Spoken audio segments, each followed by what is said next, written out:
Yes. And we are back. Morning, everyone. Mic check. Hope everyone is all right. Okay. Omwezi tugutambudde tubulako just 2 days to the end of the month. Just hope all is well, guys. Welcome to the stream once again. Leero lunaku lwakubiri tugenda gezaako okulaba nga tunoonya mu katale kiki kye tuyinza okuba nga tufunamu. So share the stream, guys. Like, comment and subscribe if you're new. Yeah, tumanya kiki kye tuyinza okwogerako. Don't miss anything. Okay, tugenda kuba leero tugezaako okutunuulira mu charts tulabe oba tuyinza okufunamuko olunaku nga bwe lugamba, tulabe oba tuyinza okufunayo something to trade. So let us start with analyzing the charts. Mainly I trade two pairs, Naira bias. Okusinzira kweno week we created a bias for the week okusinzira ku fundamentals eziriwo. So sisuubira nnyo nti wayinza okubaawo nnyo amawulire agagenda okyusa trend of the line, trend of the market. So bw'oba tewabaddeko eggulo, osobola okutunuulira ku vidiyo y'eggulo olabe kiki kye twasinza okwogerako and what we are looking. So don't miss anything. Bw'oba tofuna notification, just press the notification button so that we can continue. Obeera buli sawa. Kantandike ne trade gendimu kati eya gold. Gold since yesterday I was bullish from here. Then we just dropped. We didn't hold this support in this level. Then it dropping yesterday to this supply zone. We dropped and then we had a to this demand zone, sorry.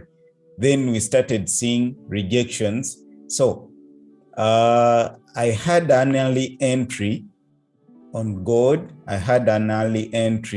Nera egezezaako okunchinya because I entered here when we failed to close below this level.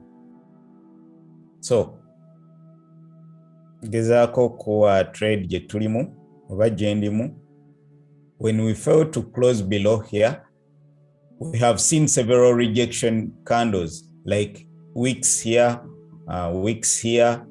We rejected heavily here. So when we came back, netu failing or closing below, then we started making new highs. That's when I had my early entry here. So I put in this trade when this 1 hour candle started breaking the highs. We didn't until we break. We twatuse waneno tubadde tukola lower highs and lower lows until here nera twakoze lower low, but we started making higher highs. So we broke this structure, then netandika okuralinga. Then we tuse waneno I left this trade in yesterday. So netutandika okubanga tutandika okuranginga waneno rejectinga this, but I held in natural confluence wenjije nti tubadde tuina order block eno.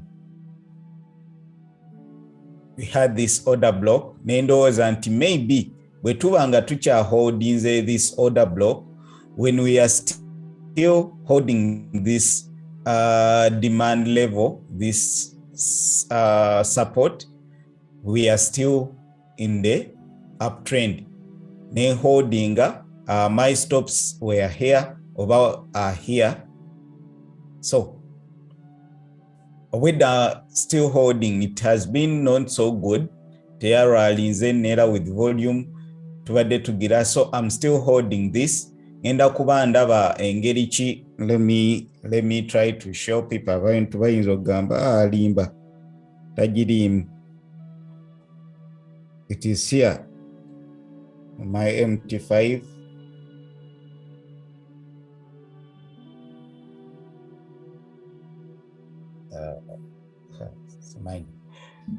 Yiyo mweri.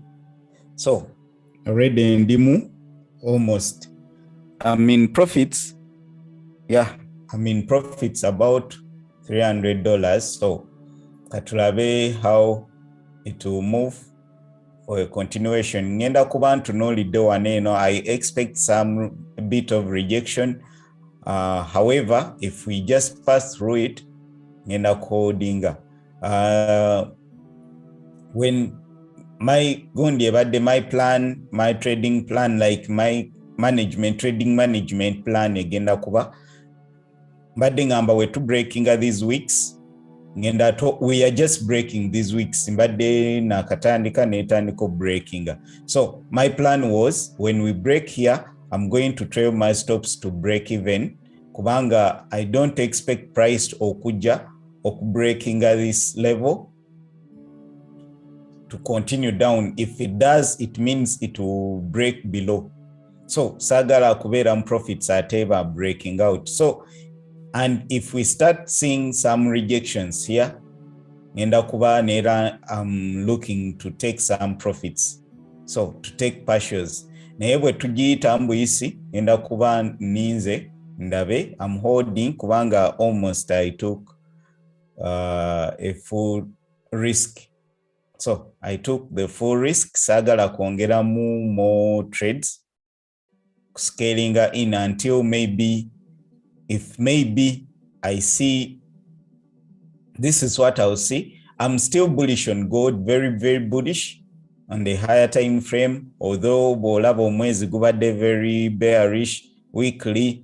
So I'm bullish due to the fundamentals nti bingi ebiri mu happeninga munsi. So I'm very bullish on gold, though tubadde tukyali mu big range eno. Tubadde tukyali mu range je tutana breakinga this range. So in range eno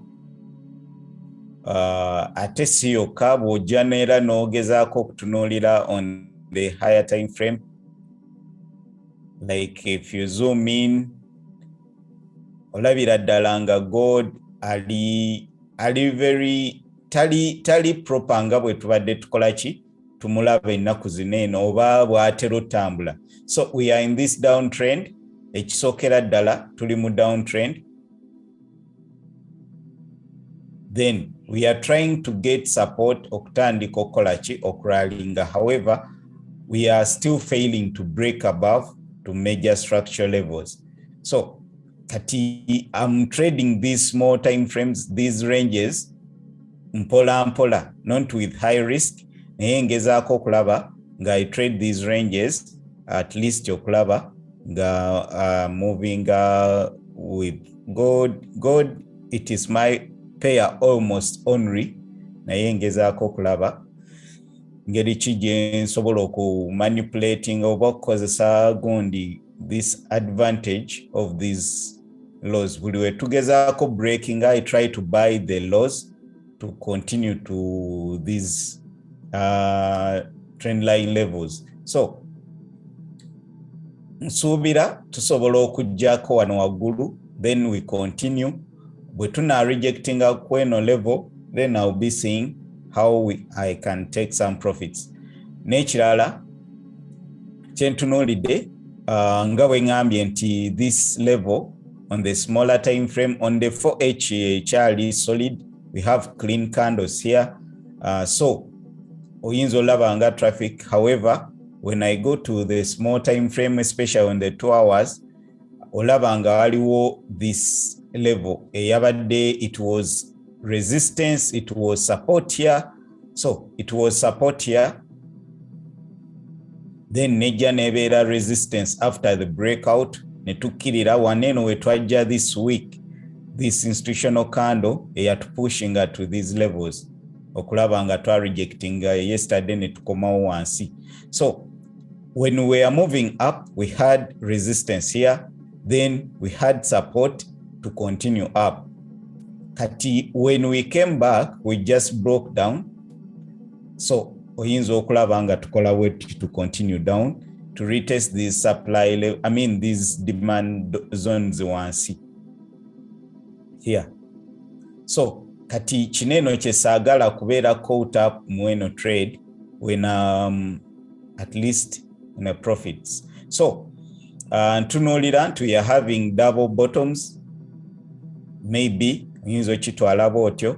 For me, I was looking at this demand zone as a demand zone ebadde very very crucial kutandikira ddala waneeno. So my only gundi yabadde nti if we don't break below here netandika okulaba nga tukyuka a shift in market structure oba change in character, maybe candles starting to make new highs, then I'll enter. Yabadde plan yang. If we fail to break here and we rejected botunulira neno sell candles over down closing candles, they are showing weakness. Botunulira this candle how it came, volume ali muzino candles, si omunali waneno bwetwatuse mweno demand zone. So we are seeing weakness in sellers. So nade needs a bulinzi break of previous highs to continue up. So I could expect okujja waneeno netreactinga maybe netukomawo ku zino levels okulaba nga tukola ki tupushinga higher. So ekyo kyensuubira if we fail to break above here. So if we break, then maybe we can continue to the next levels. So ngenda kuba monitoring gold, and I think it can give you a better entry. Don't just chase gold. I think it might give you a better entry. Never tekomyewo ku these lower levels, maybe to this order block on the 2 hours. It can continue up. Nefuna support here to continue. So oyinza okunonya entry here. They're going to tell you ku entry nfunye entry nunje ekikulu risk reward. Risk reward. You imagine if you enter here, where will your stops be? Singo oyingirira wano, stops zo kitegeeza zina kubeera below structural levels, either here or below here, anywhere. So if you fail to get these structural levels, singa or failing, if you just chase the trade, kitegeeza your risk reward ejja kubeera mbi. Naye singa olinda maybe net breaking above here, maybe then netukola a bit of a retest and you enter from here, then it means your risk reward ejja kubeera better. If you enter here obeera oteeka stops zo below structure, then your risk reward eri better than entering from here, put your stops here. Ebeera sinungi. The gist is having a better risk reward. So for example, I entered here, my stops are here. Almost now I'm in 1-to-1 risk reward, like 1-to-1 I'm almost break even. So ngenda trading stops zange to this low, this down closing candle, then ngenda kuba almost in the break even. So chengendo kola, I would have put here naye waneno price ina chances okukomawo wano then neyambuka. Like if I put my stops here, if I trade my stops here, it means nti price esobola okudda then nekola ki triggering out ate negena my favor. So sinza kuteeka waneeno stops kubanga nesobola okujja mpaka waneeno wonna then neryoka eyambuka. So if I put my stops here, kitegeeza nti mbeera ng'eyewaddeyo okubeera tagged out. So I rather put it here. Yeah, kubanga ano mba mpadde room prices okujja waneeno, maybe if it breaks this low, then chances nyingi tugenda kola continuation down. Bwijane breaking, I mean, tagging out ekibera ekyo, it is what it is, mba sina kyakola. So that is it. Ekyo kyentunuulidde ku gold essaawa zino. I mean, this trade I entered here. Trade yene tawanyizaamu naye, as long as you can make some money, kyekikulu. So that is it. Let us see GJ. Let us see GJ, GBP, JPY. GJ yesterday didn't do anything. I think yabadde mu range since yesterday. Tubadde mu range. Let me go to the 4H. We are just ranging since yesterday. Tewaliwo nnyo kyoyinza gamba mbu twakoze kineeno. Bw'otunuulira, we had this level.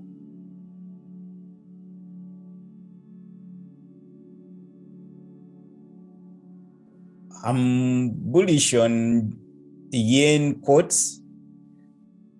Naye,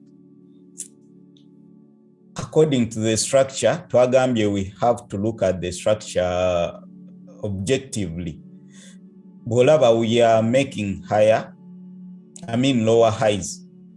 Not only there, but labanga, we are making lower highs, retesting these order blocks on the 4H and failing to break higher. So when to know that we retested this supply zone, then we continued down, failing to break above. So we have been breaking structural levels.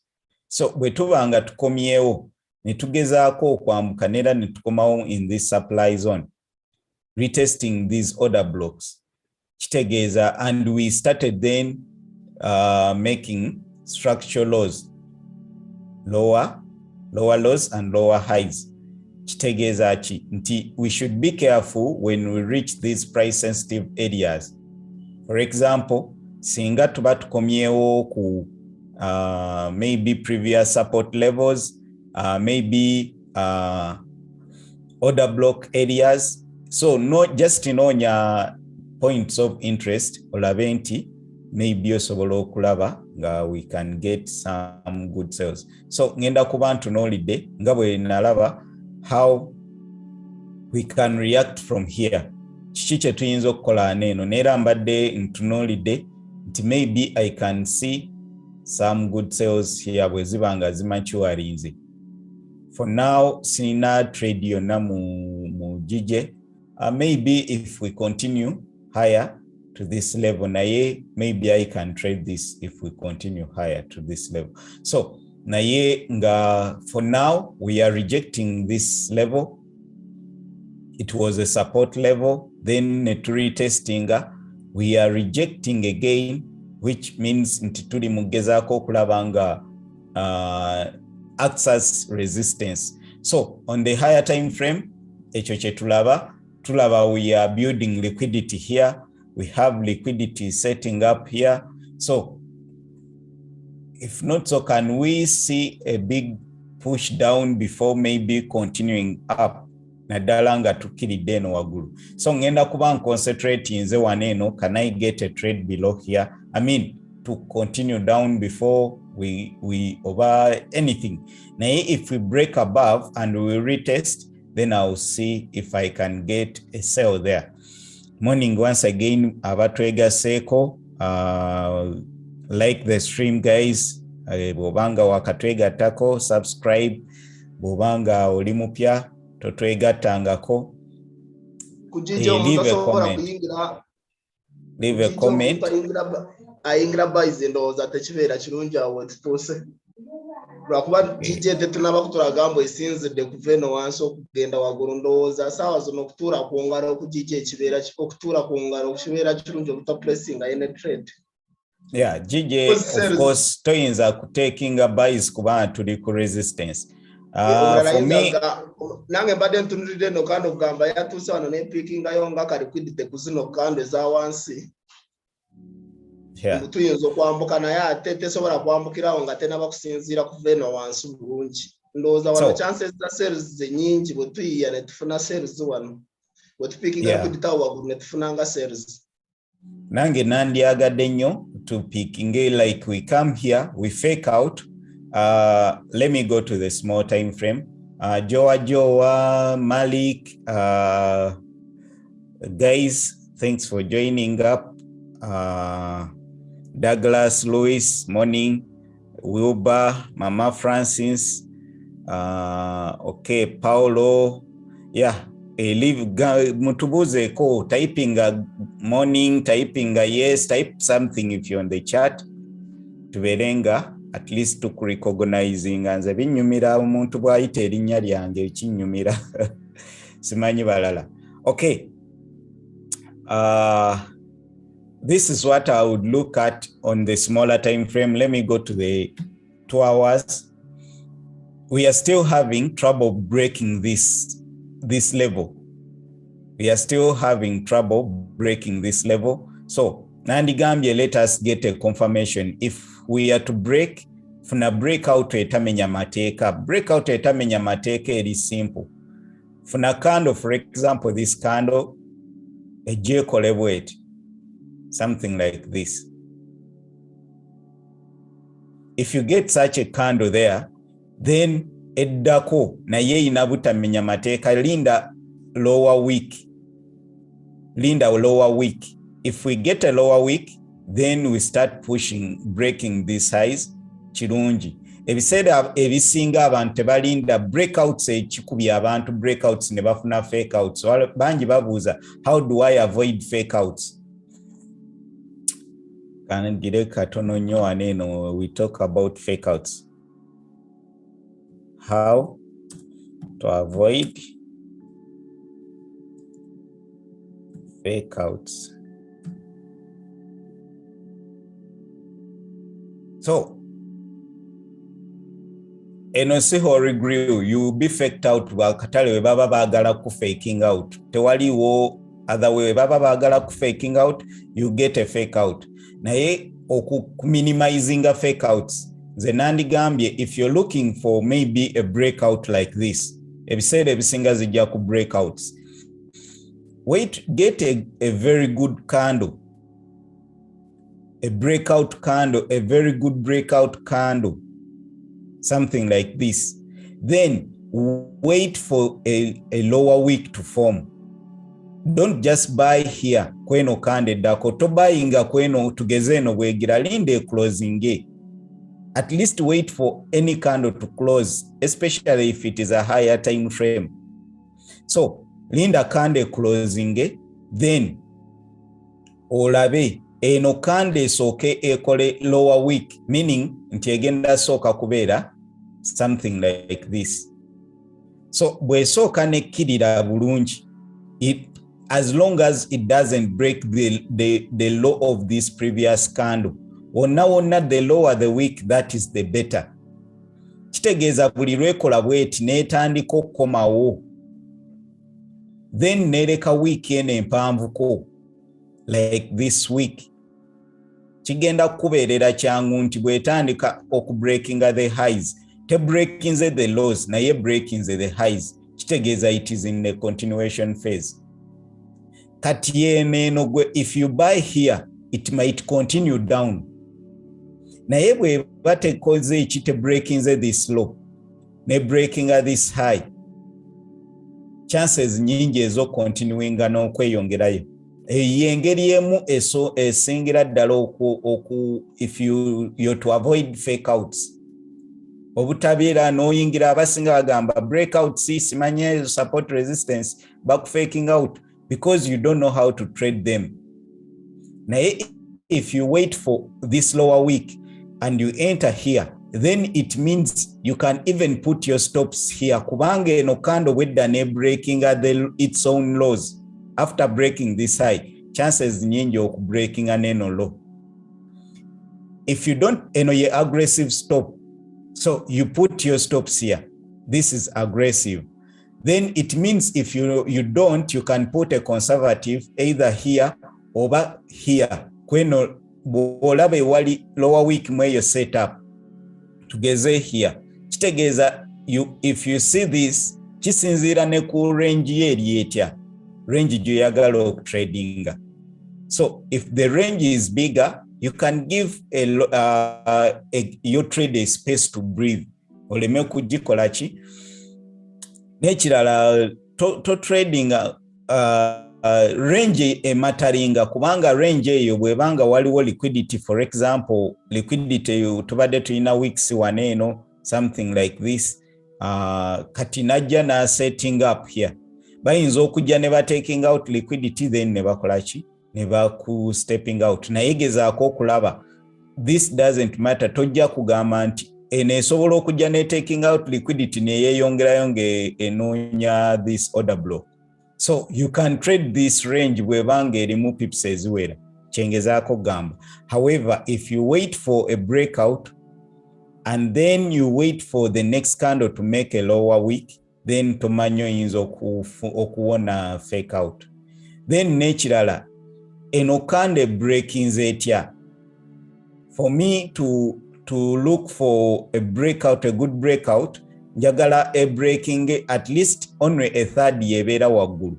Like this is the third, a third of this tugambe one, simanyi bwe ngenda okugira a third, like 1 out of 3, a third nga yeri waggulu, then 2/3 nga ziri wansi. Ekyo kye nandyagadde ezeno kano nga bwolaba eno, this is a very, if it breaks nebeera nga almost kale ne bwebeera half nga half eri wansi half eri waggulu, it is okay. Naye if it is vice versa, for me that is not a good candle for me to enter. Senga kiri vice versa eno nejja nekola bweti, this is not a good breakout, sandyagadde kuyingirira kweno, then it means my risk reward kubanga kati nyina kuteeka my stops either here oba below eno range here. Kachitegeeza nti if I enter here, this is not a good break. Kati ne bwekola continuation sifaayo kubanga this breakout candle, it is not mine, si gundi cup of tea yange. So mweyo sense ojalaba if you get these breakouts kande eziddako either egenda kubuta breaking at the high, then egenda kutandika okukkirira. Ebiseera ebisinga if you see that those breakouts tugenda laba such candles. Kati kitegeeza you need another setup for these retest. Kineno kyoyinza olaba for a fake out, then it means this is a fake out. If you get this is a fake out now. So ntunuulira nnyo eno bwe breaking neta breaking high ne breaking bubi, then eno sigenda njagala nnyo tusooke turetestinge tukomewo obuto tuddemu setup eno bupya. Then ekirala nti if I'm to avoid fake outs okendeeza tojaza avoiding naye okendeeza ku risk for a fake out. Nandyagadde eno twayogerako ku when to enter. Eno kando bwebe breakinze bulungi saagala mu first minutes of the next candle a breaking irewo to continue up. No, njagala at least ebeere mweno range, like before we break out ebeere mweno candle before we break out, at least the first 10 minutes if I'm on my 1 hour tubeere waneno bwetuti like this, then the next 15 minutes tutandika breakinga tweyongereyo waggulu. Ekyo kye nandyagadde. That is how I try to avoid fake outs. Ebyo byonna bwe mbirinda gemateeka gange nateeka ku breakouts, byonna bwe mbirinda neera ne faking out manye ebadde ino kikola. So let us wait for a good candle etamenya mateeka to close. For example, if you're one on support eri ku 2 hours ne 4 hours genda ku 1 hour, I mean that resistance ndabe is it holding, is it the same range?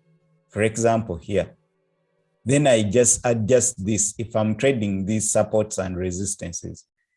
Naye waneno tugambye waliwo order block, tomanya nti eyinza breaking and rejecting rano oba ne reacting rano. Waneno waliwo a bit of supply. So kati ebyo byonna olina bitunuulira nti ku left waliyo ki ekiyinza olemesa eno kando okugira naye tekigigaana ate kweyongerayo bw'eba yayagadde. So I think because of that reason tulinako some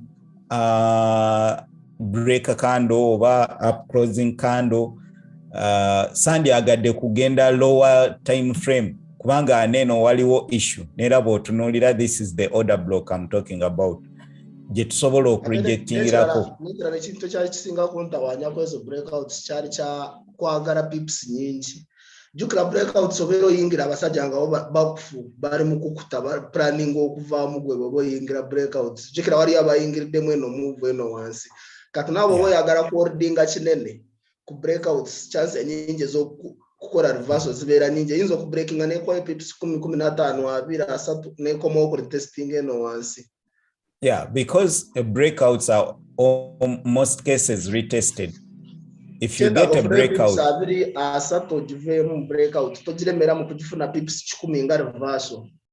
breakout ebiseera ebisinga bwe tufuna a breakout ebiseera ebisinga any breakout tuyinza okweyongerayo then netuuka somewhere before hitting the targeted level then netandika ofuna reversal. So in that case ebiseera ebisinga waneena abantu bapanikinga obadde oli mu $10, 10, 20 any then nokomawo mu negative. Kati either you anticipating and we shall have a pullback, either deep retest or just a pullback, minor pullback or medium, then to continue. Kati bw'oba toyagala kubeera mu eyo pullback, taking away olinde pullback, olinde retest to continue up. So ekyo kyengenda okubanga ninze ku jije nandyagadde nnyo sales, nyinyonnyodde lwaki sales. Waneeno wonna ndowooza tulaba tuli mu rejection areas. Tulina order blocks, tulina bw'otunuulira ku higher time frame, this area we are making lower highs. So if we are making lower highs, kitegeeza tusobola okweyongera okujja net retesting zino levels then netukkirira. Nayo rejection ya weekly naye kuwa amanyi gokugenda mu sales. Yeah, mbadde sigenze ku higher time frame engeri weekly naye yaragambo ya twali twambukira ddala naye era nekomawo wansi ne rejectinga nnyo. Lwakuba nti kati waneeno this week we went on the order block netutandika okugira naye tuli mu rejection areas. Ndowooza olaba waneeno this area is a rejection area.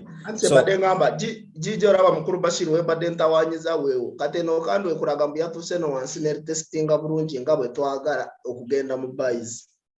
Lwakuba yakomyewo no wansi nekola test ku weekly eraga mbu kati twambukira ddala tugenda mu buys ate lwaggulu waliwo rejection kyolaba tuli mu range mulimu buyers ne baseera we are in the season right now. Yeah, tuli mu in this season area. So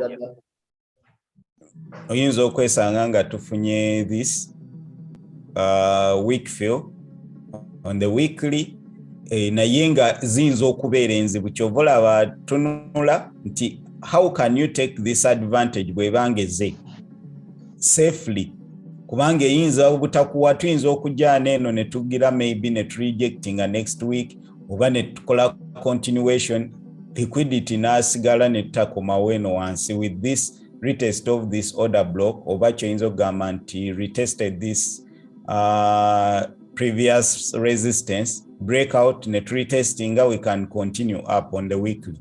So kati if we are looking for a trade ku smaller time frame nandigambye let us see tunoonye entry ennungi etamenya mateeka kyekyo kyokka kyenyinza okugamba.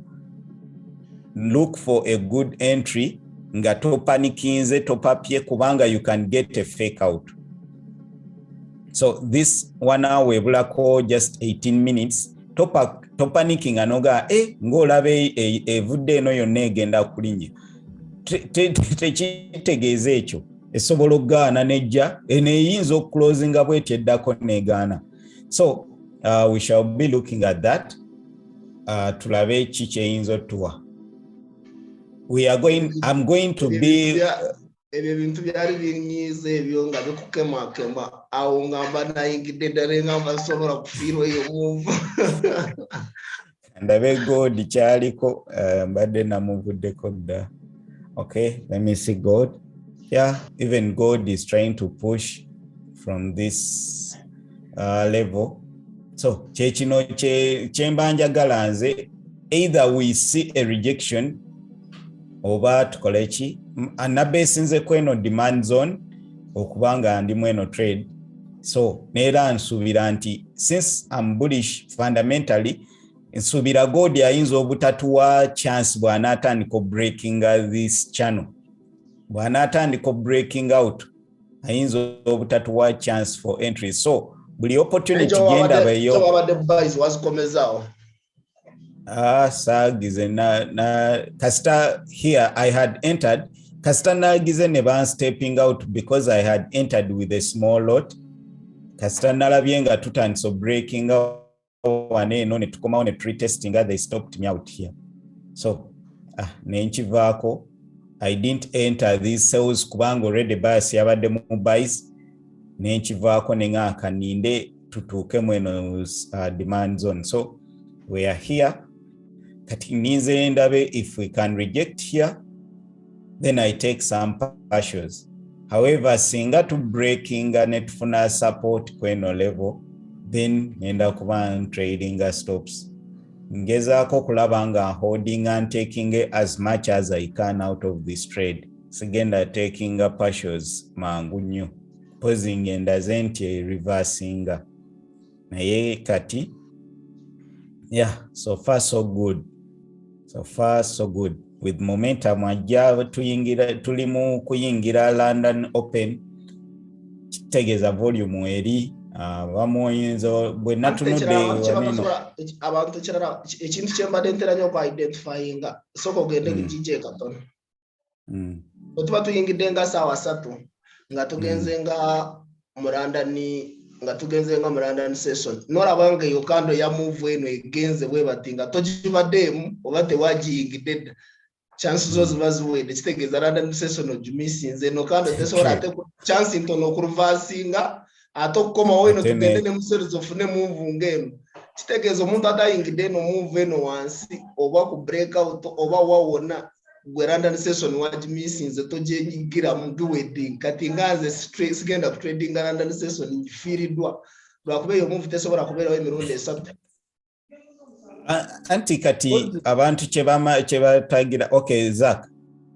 Yeah, mpozi n'ekirala ku GJ emanyi okukola zino moves saawa nga 4. So nze usually wejja saawa zino mba njitya like mwemba nyingira kati ni saawa 4 nga waliwo gundi awo overlap etolo okola runs wezi kati saawa zino mba ndi skeptical koze emanyi okureversinga wekola bino big push nga tena bakutuuka saawa 4. Wezituuka saawa 4 kisobola okudda eno wansi ate nekidamu nekyambuka later during the day nga nga mu Asia, mu New York. Sorry.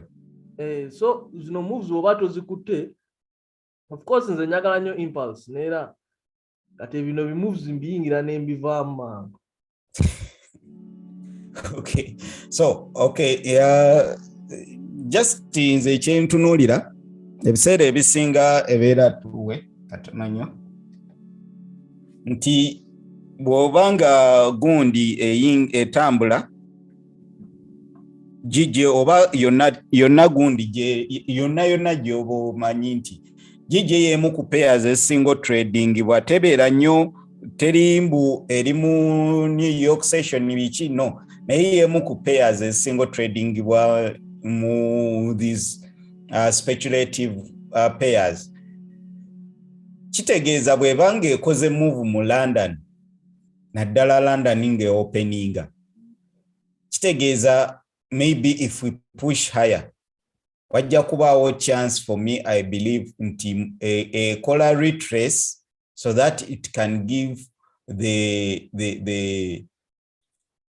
people in the New York session okubanga nabo bafuna trade. Exactly.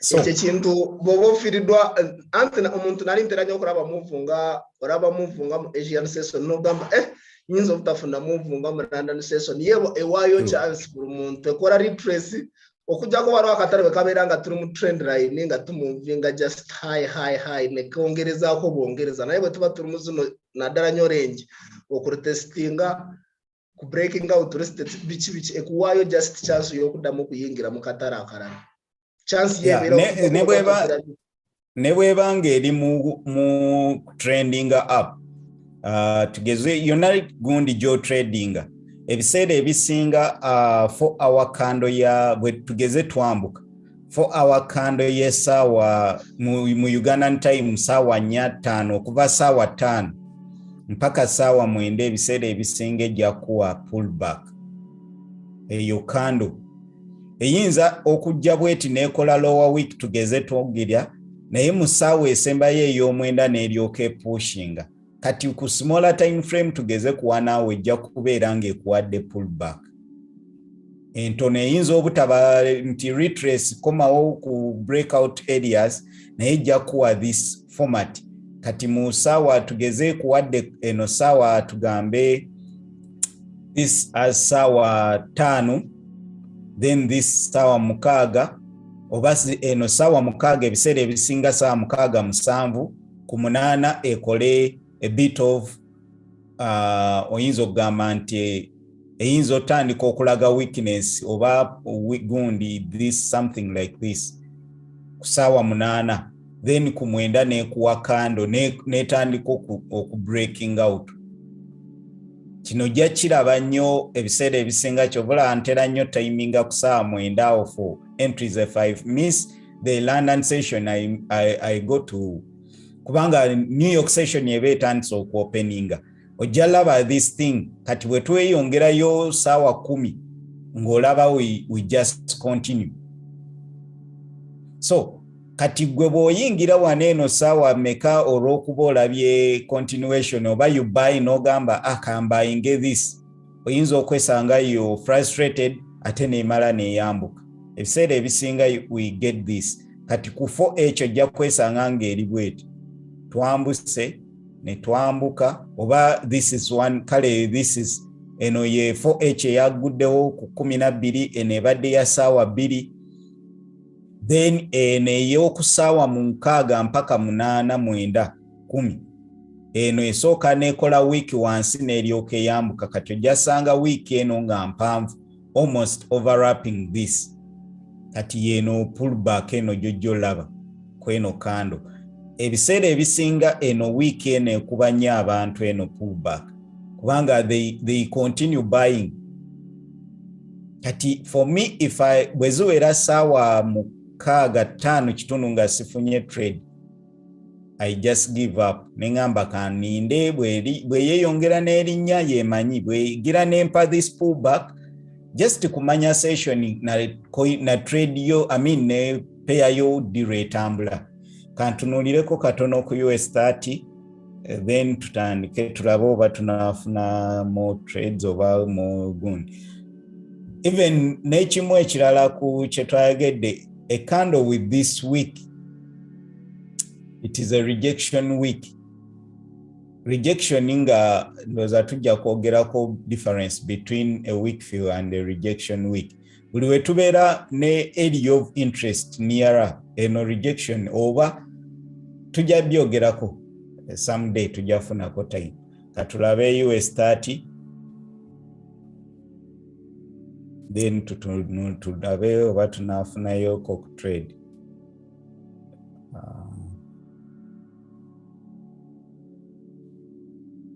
okay generally gundi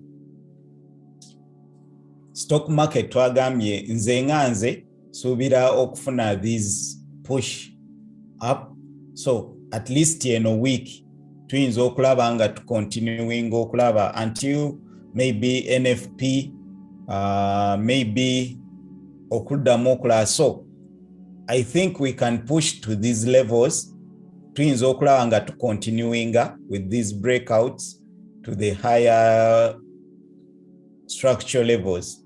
So don't be quick to sell these these indices, US30, Nasdaq, S&P 500, kubanga they are trying to push higher right now.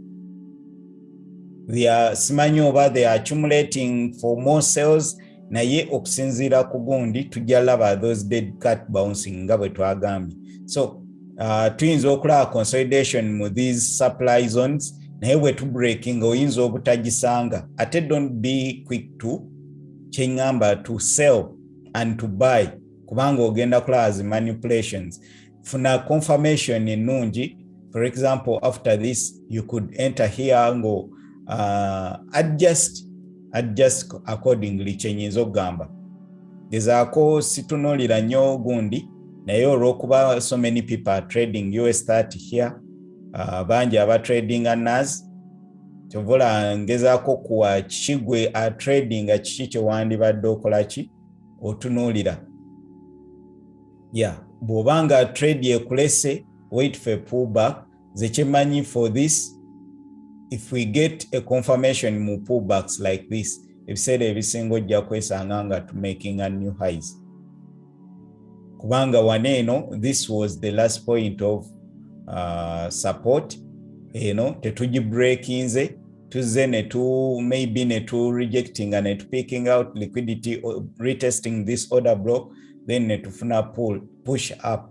Kati ibeera oli very aware, oba you could wait for retest, like retesting such levels to continue up. So nze nsuubira tukyayinza okufuna zi more buys ku indices neno to continue to the higher structure levels.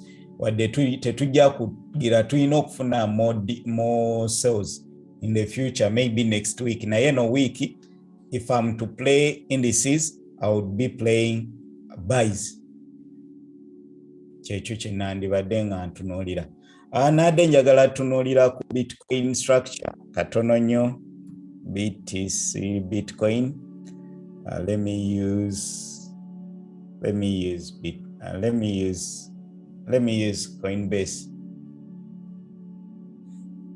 Katunuulire ku daily for better analysis.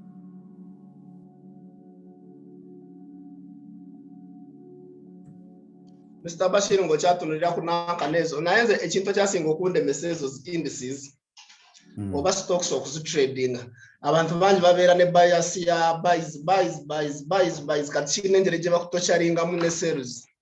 Ate nze manja galanda mbere mu katale katugambe nga pairs, nga forex pairs tezina bias yonna. Lwakuba tuba tudiringa ne currency zensi bbiri, osobola gisortinga anytime, osobola gibuyinga anytime nga toyina mu kale ka conference kakugamba buys nga bwe zibeera mu stocks ne crypto. Anti neera bw'okwata, because neera mwe muli manipulations mwezo buys. If you get those sales zigenda kujja. Ekizibu kya indices ekirala nti ojja kwesanga structure ng'etambula bweti, then ekole bweti, eddemu etandika okwambuka. Kati gano stairs zino olina kubeera very like patient if you're in buys or holding for long. Kyokka bwefuna sales, generally ojja laba nga tuli mu uptrend breaking the previous highs, naye nga bwekola sales ejja ne wipinga like 3 levels of the structure, then eryoka eddamu eyambuka. Kati this bw'obanga toyina gundi, bw'obanga toyina risk management, gwe tokozesa stops, tokozesa ki, oyinza okwesanga nga you blow up your accounts. Kubanga bwe tuba twambuka, if you're in buys, it takes stairs. Kyokka bwe tuba nga tukkirira, bwefuna correction ebeera nnene. So ekyo kyekiyinza okubeerawo ekizibu. Ne crypto bwali nti bwe tuba twambuka, twambuka na stairs bwe tuba tukkirira tuyita mu lift. So you hold this whole move wayingirira anywhere here naye ne bajja ne bagicorrecting in just a few days. So kyekizibu kya indices ezo. Crypto tukyalimu eno range, tukyalemye okubreakinga.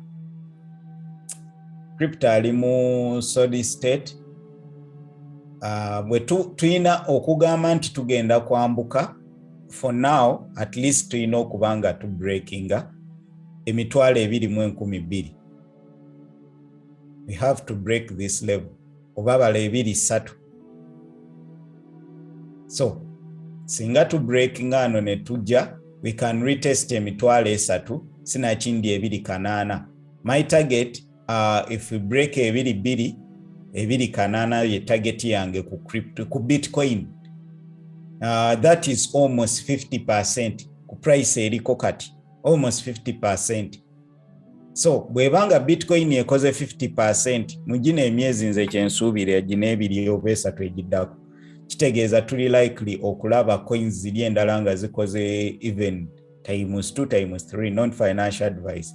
So kineno kyensuubira if we are to continue up, Bitcoin eina okusooka okujjako wano. Kati bwe tujja wano eno kigenda sinziira ki ekinaabaawo, naye ensuubira tuyinza okuddamu okuretestingako wansi ku 1,8,9. Then ne tulyoka tukola ki, tutandika okulaba nga tuconsolidatinga for the rest of the year. Tuddamu 2.5 ku 3 bwe tulinnye nnyo 3.5 ne tuddamu ku 2.5 bwe tuba tugudde nnyo. That is my target for until the next bajita bati bajita halving. Until the next halving. So ekyo kyensuubira mu crypto. Osobola okubuyinga these levels essaawa zineno, you can take some buys mu gundi naye ng'omanyi when you get 50, 20, 40% ku coins zofunye, then you can take out the profits. No linda oba osobola taking 50% of your investment, oba you can nobeera ne cash. Essaawa zino cash is king mu crypto. Essaawa zino mpozi nga you're buying for long term, you're buying for next 2 years. Waneno this is discount. Naye bw'obanga toyagala kubeera mu oyo gundi katemba, goyinza oyita katemba, kiyinza okuzibuwalira okuholdinga through this bear cycle gye tulimu, which I think eyinza okutwala more than 6 months or a year. Naye nga tekitegeeza nti tugenda kubeera down forever. Tugenda kuba tufuna more pushes nga bwe twambuka bwe tukkirira, bwe twambuka bwe tukkirira. Ekyo kyentunuulidde. Simu network yange ekyantawaanyamu bwe tuba tuvuddeko simanyi lwaki etawaanyamu. Bw'otunuulira the previous 7 days, Titan sigimanyi, Titan swap sigimanyi nnyo, Evones, Sandbox yebadde kola obulungi, Shiba Inu, Polygon Matic. I think most of the things I'm hearing, some of the news, osobola okujja ku our website if you want to do more research. Tugezaako ku correctinga naddala amawulire about cryptocurrency. Oleme kuganoonyeza eri. No, tugezaako kuŋŋaanya amawulire ku website yaffe. Osobola okusanga it is a one-stop shop, a new center for crypto. Russia speeds up digital ruble rollout efforts to overcome SWIFT. Russia yagala kukola its own currency. So many countries balaba potential for CDBCs, like central bank digital currencies. Russia okuva we ba stopping zonna companies ezaali providing for. Let me first go back to gold nga bwe ntunuulira bwe twogera ku mawulire. Nyinza okudda eno ne banyingira nga simanyi. Let me go to gold. we are still holding. Not as we are still holding on gold. This is the close of an hour. So tuli mu new hour, we are rejecting. So katulabe chichi cheyinzo tuwa. We are rejecting this level. So katulabe if we can fill this week to continue. Singa tujja netandika breaking ano, I'll take some partials. Singa tujja netandika oba singa tweyongerayo ngenda genda ku small time frame okubanga tumuntalinga. Kuba this rejection yebadde nene mweno nera nga bwe twagambye, this was the supply zone nera twogedde lwaki it is key. Kyovola batugiseemu then netukomawo netukola ki neturejectinga naye katulabe if we can continue moving up. Okay.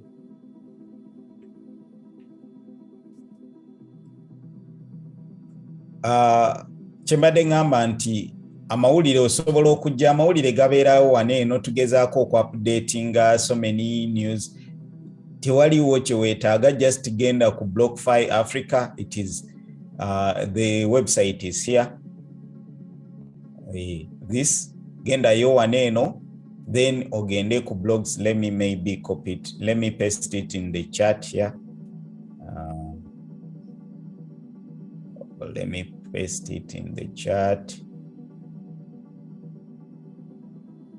Okay, so osobola ogende eyo n'ofuna so many news eziri ku crypto.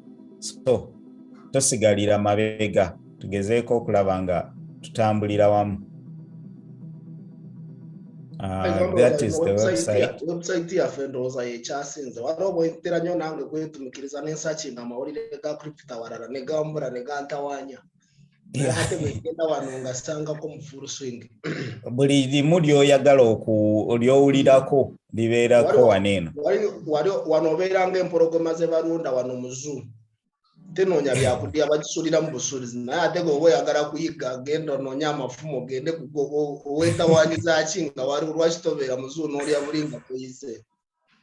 Yeah, so tulaba Delo oba eno company yannema okugera oba Deloitte ndowooza kiri Deloitte. So Deloitte ndowooza yeemu ku baziyita batya baneno ng'ogyeko aba banking bani baziyita batya ne mu Uganda mwerizi neno public accountants. Is it public accountants? Bwezityo. So yemu ku companies ezisinga obunene mu nsi bwe banga patanyize ne this to provide banking for all with crypto, banking for all with crypto. So osobola osomako waneeno, this is a big partnership. So Iran aims to roll out pilot version of crypto Real within 2 months. So abawarabu bagenze nnyo deep into crypto. Abawarabu bo bayingidde nnyo mu crypto. Anonymity in crypto. CDBCs ensure Nigeria remain sagala kusoma nnyo mbyesomera nzekka naye wegezaako okusoma.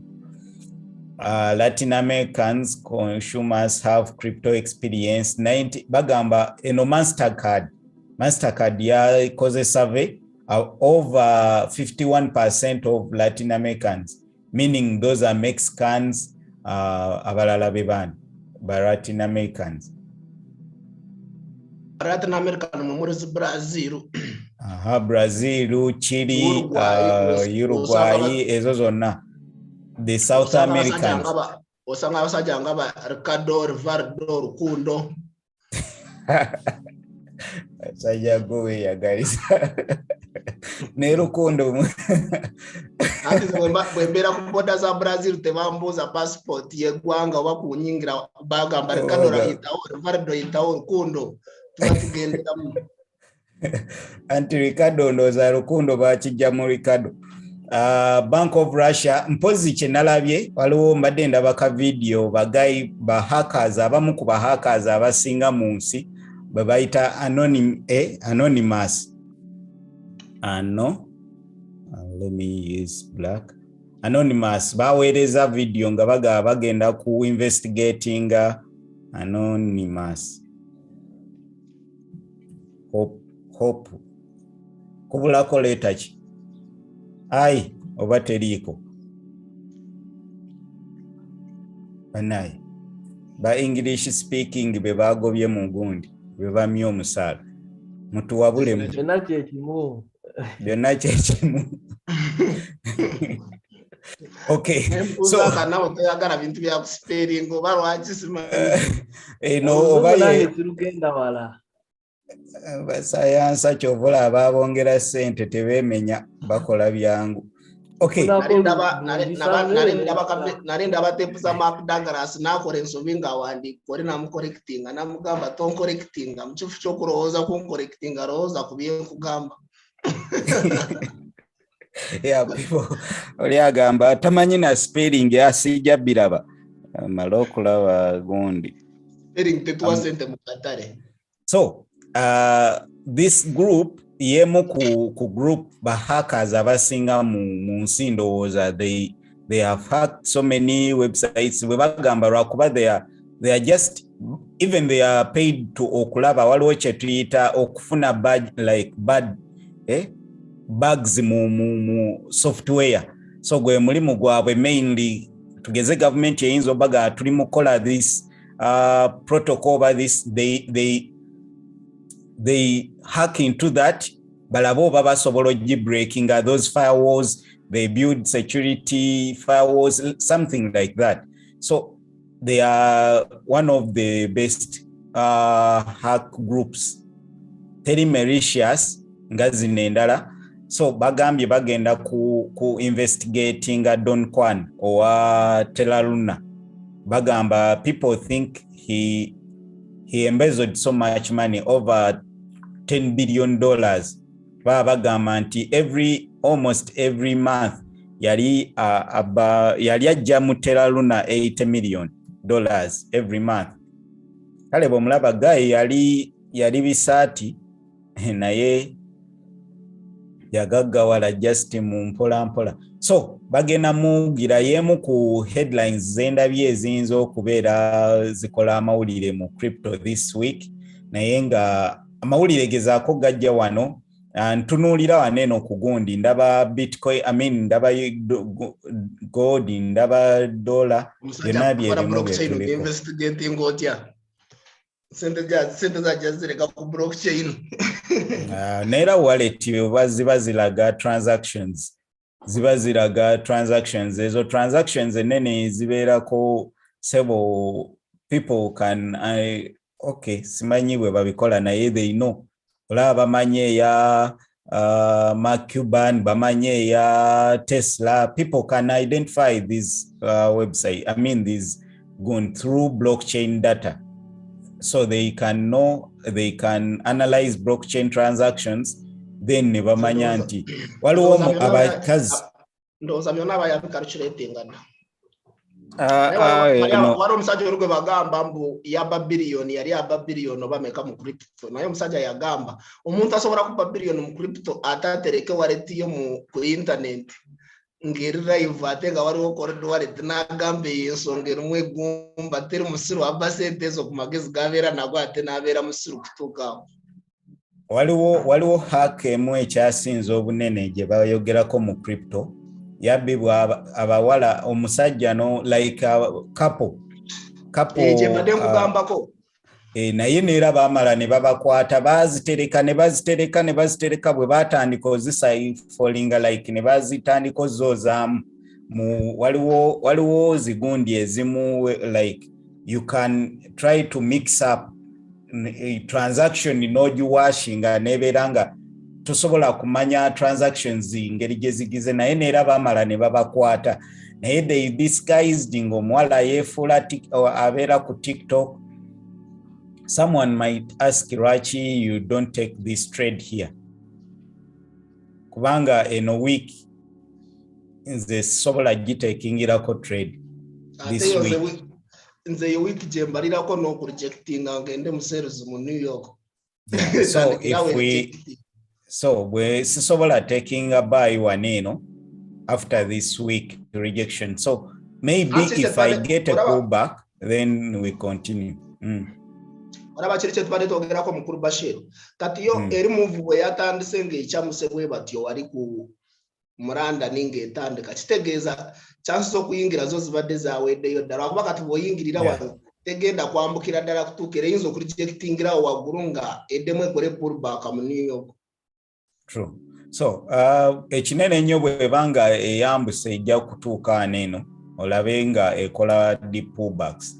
Niye sobola okweyongerayo. Ekibuuzo stop loss toyinawo giteeka tosobola giteeka stop loss. Tekoze na lower week. So kati either ogiteeka ano naye ate eno kandi eyina possibility okukola lower week. However, elaga bullish momentum naye due to this week nze mba sigiyingira eno trade. Kumanga my gundi yandibadde I enter when this candle breaks the high. Ante ne one to one high eri waggulu. Ne one to one teriwo. So ngenda kusigala nga ninze it's not a matter of taking trades, it is mainly trade chijo taking nayo it matters.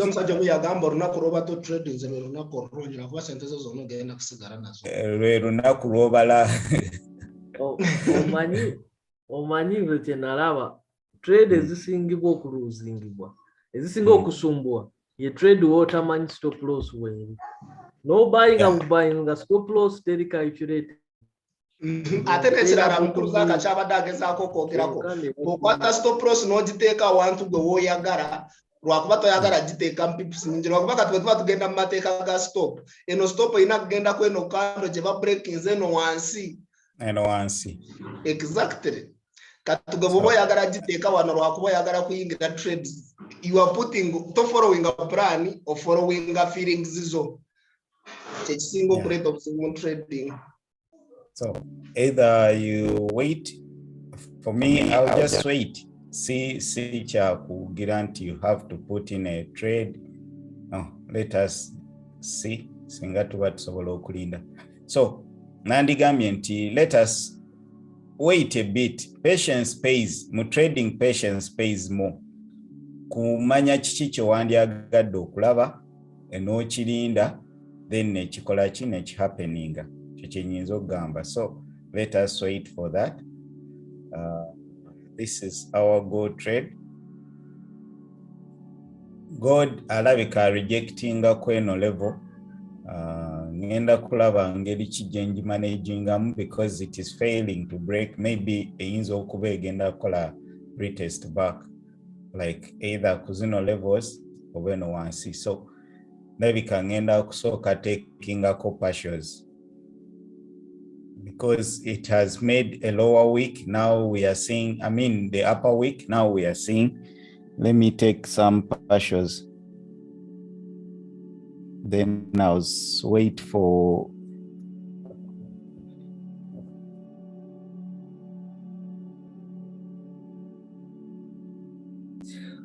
okay.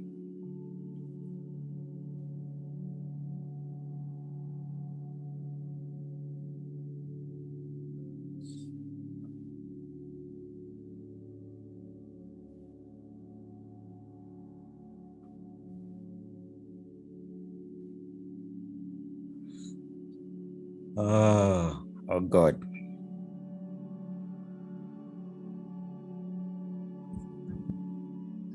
Okay, let me see in the chat.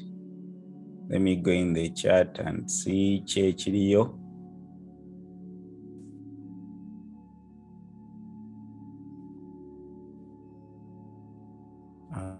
Guys, Bobatona liking a stream, you can ask any question before you close the session. Okay, talk about US30. Those are mortgage deco.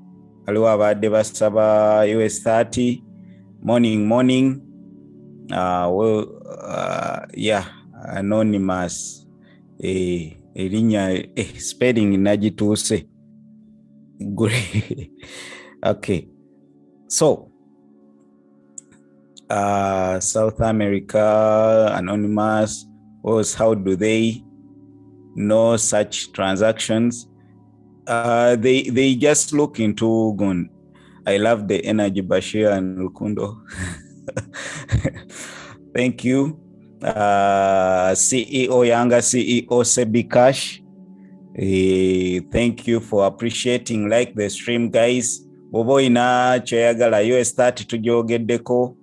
Typing, let us say something in the chat. Tobera bubezi ng'olaba bulabi.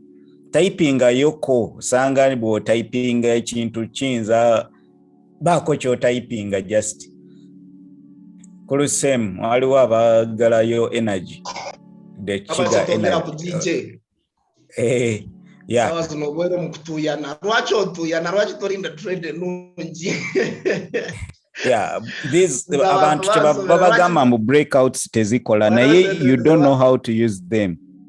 Kati saa zinotandika kwekwasa breakouts waro sente zewangambe zakanyigo zino sente teziwomera kodala sente zimera za bulumi.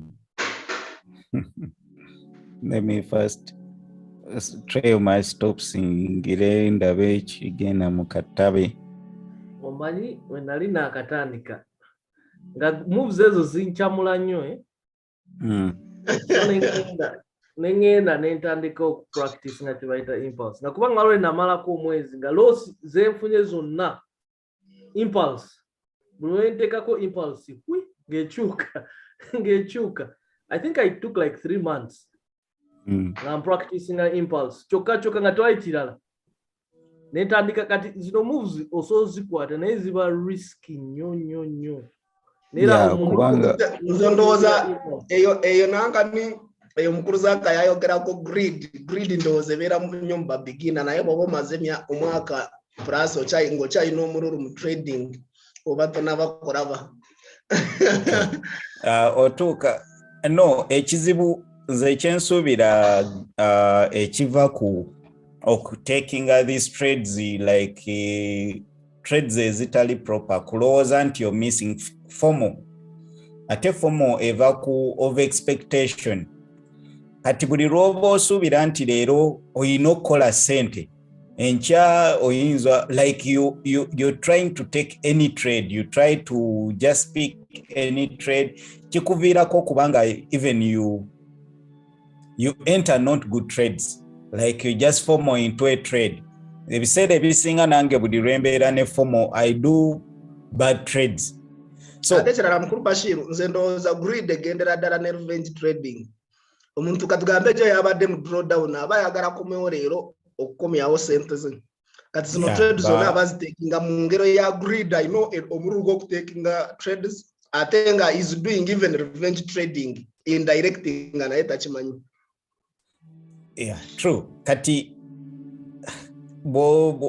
let us use the principles of candles.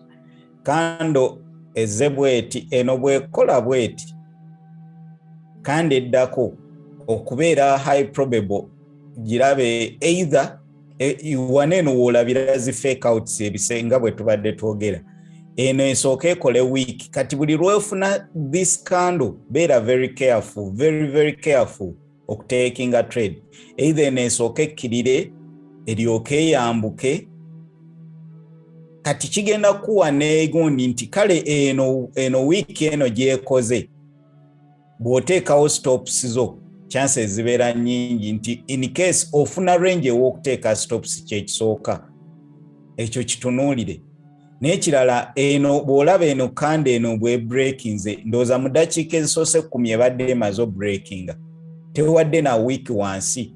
Kitegeeza bw'eba tekuwadde wiiki wansi ebeera etegeeza nti range gy'olina okuteekamu stop loss options ziba zikendedde. Tekitegeeza nti tesobola kwambuka naye eno erina high probability ey'okurejectinga than continuing higher.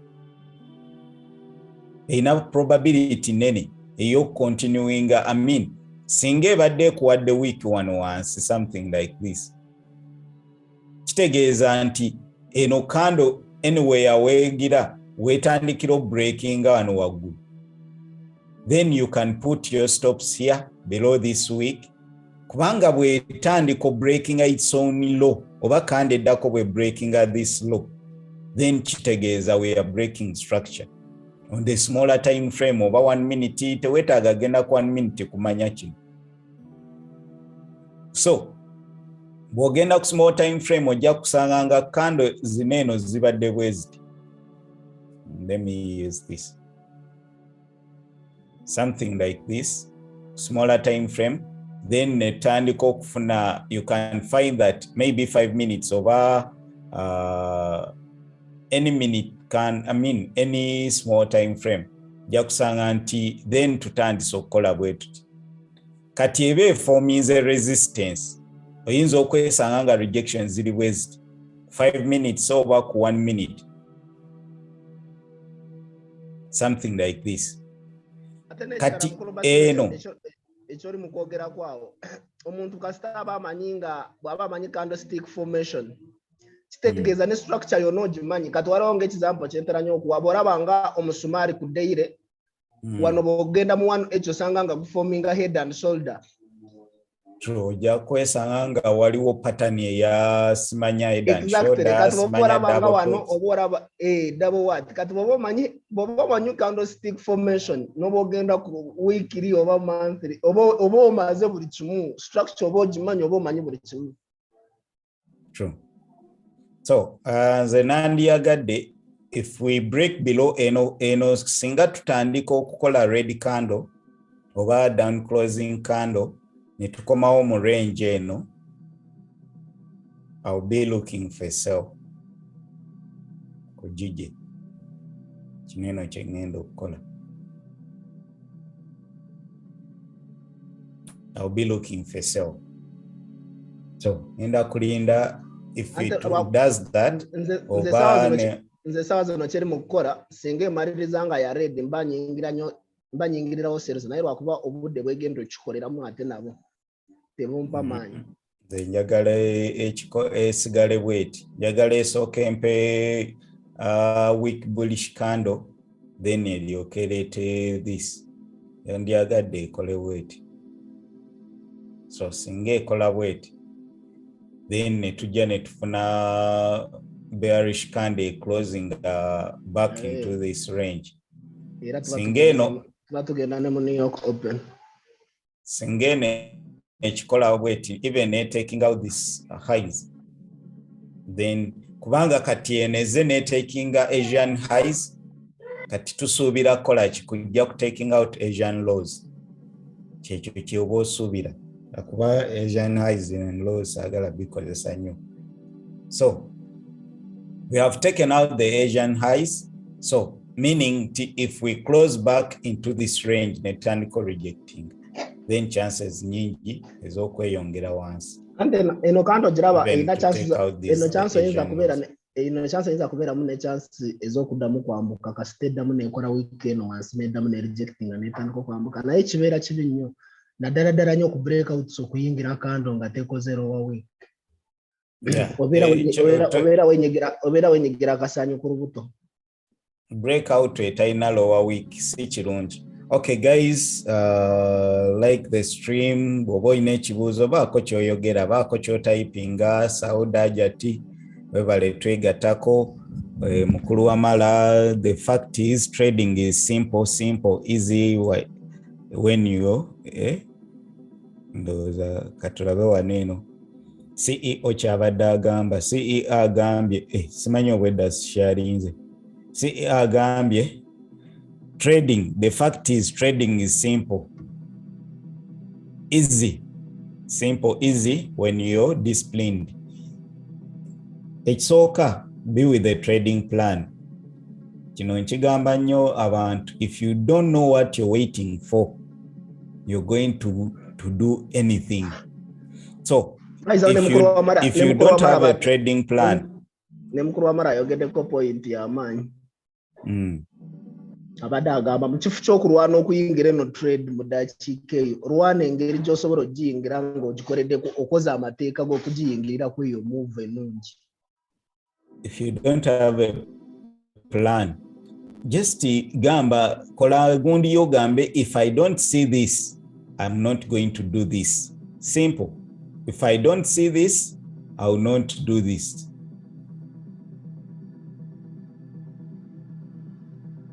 Obeerewo bijja kutawaanya okumenya lwaki abasinga bagamba trading in the zone ke kamu ku butabo trading books, trading in the zone. Ndoza ndi mukasoma mirundi oba gwakumeka gwakuna kati si lwakuba nti naye buli lwenkasoma mbaako kyenzijukira kinninga kyesaasoma kagezaako kugamba nti sooka ove byonna FOMO gyawo ebyo hindrances FOMO, have a trading plan and wait for the plan. Ye summary yakana akatabu. How to avoid FOMO, how to do your own rules and to abide by your own rules. This is, and that is trading. Nebo nobeera ne strategy esinga. Waliwo kye tuyita strategy hoppers. Mukuru Basito yogedde kwako akatabo kalinga kajanjabo bulwadde bwa trading. Sina akatabo just dagara. Nze bukyanga nasoma ako akatabo nawona lwakuba nawona stress ezembeera mu ekironga nduzinze trades nali mbeera mu enaku agone nzomanyi nga nakatandika trading nali nkeera ku macha nensaba nengamba naye leero Katonda Mukama nyamba seruzinga obulumi nga bumpitiriddeko. Obanga wakatandika trading notasaba manya gwe tolisaba. Obanga tolisaba gwe waguma omutima gwakaluba notandika trading omwaka notasabaako omanya gwe nakatabo naraba ngu trading ate tewetaaga kusaba mbuleero seruzinga. Waliwo omukazi wange yali ateranye okumbuuza girlfriend wange nambuuza rukundo lunaku rutambudde rutya wawininze wakoze otya ne mugamba no it is a beautiful day because I have followed my plan. Kati nakyusa embuuza gyambuuza katambuuza did you follow your plan Mr. Rukundo today? I say yes, that means it's a beautiful day. Oyinengere gyochenjingamu how you think about trading. True. So bw'onoobanga toyina plan, bw'onoobanga trading is not about a strategy. You can have a fake strategy but with a good plan. Waliwo omusajja yagamba nti a sheep, a flock of sheep, zibeera ships oba sheep, eggana ly'endiga oba bwekitibwa ekibeera nga kikuliddwa empologoma emu kisinga empologoma 10 like 100 sheep nga leader wamu plus one lion nga ye leader kisinga 100 lions nga zikuliddwa endiga. Lwaki ne bw'onooba ne strategy esinga naye nga plan yonfu togenda kukola sente mu trading. I promise you. Ne bw'onoonoonya the whole grail, ne bw'onoonya esinga, ne bw'onoonoonya nga bagambye eno yesinga okukola naye banaakuwa signals ng'oli akuwa signals n'agamba teekamu era zijja kukulema okukolamu sente kubanga toyina plan, tomanyi wa gy'olaga, toyina direction. I promise you. Ekyo kintu kyogeddeko kyabeerako mu boxing.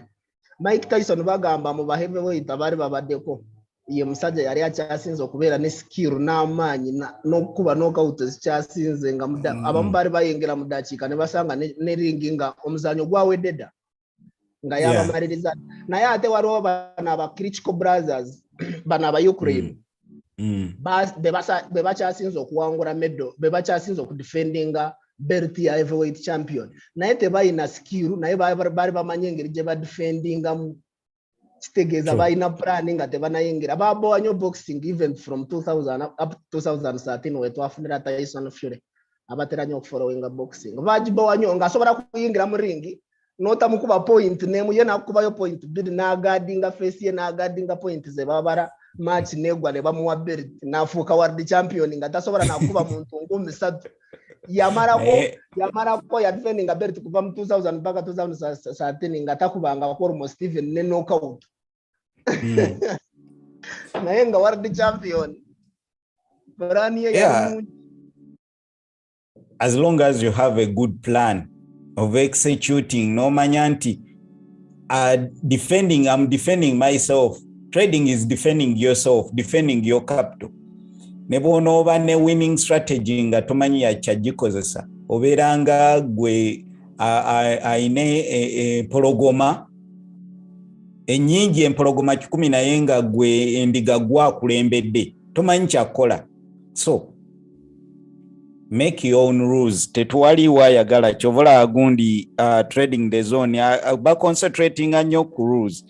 Akatabako sike kali awa kali fancy ku butawe bwe nali nsomye naye kagezaako ku emphasizinga nayo lwaki oyina okubeera ne mindset winning mindset nga tokoze na kisinga eyo akakatabo nagwa nako muravu ye girlfriend wange okubiri nakakora samare kona okuva ku page 1 mpaka ku page esembayo nenkakora samare no bwembera awo bwenfuna ebintu abanya mu trading inzira yo nakakasoma emirundi ezoyogedde oba ziri sizimanye na muwendo lwakubanga asoma almost every day naye bwenzira yo nenda munenkasoma waliwo kyensanga ekipya nga ndinga takirabanga ku oyo kusajja Mark Douglas mbutufu reka rest in peace Mark Douglas naye bo batosobola kusoma trading in the zone mbutufu weri ya muruko ekirungi nti ne aina ne audio books osobola ogenda ku YouTube n'owuliriza audios osobola omulaba ku people think nti ate naye yakyogerako nti why many people lose balowooza nti what they don't know in the market it's what make them lose. Kineno osobola okiraba kineno n'olaba nti eno gundi nge breaking ze ubi naye n'obeera ne fomu n'ogaana ya kuluna egenda kubeera yanjawulo nojja n'ogigwamu n'ogiholding eno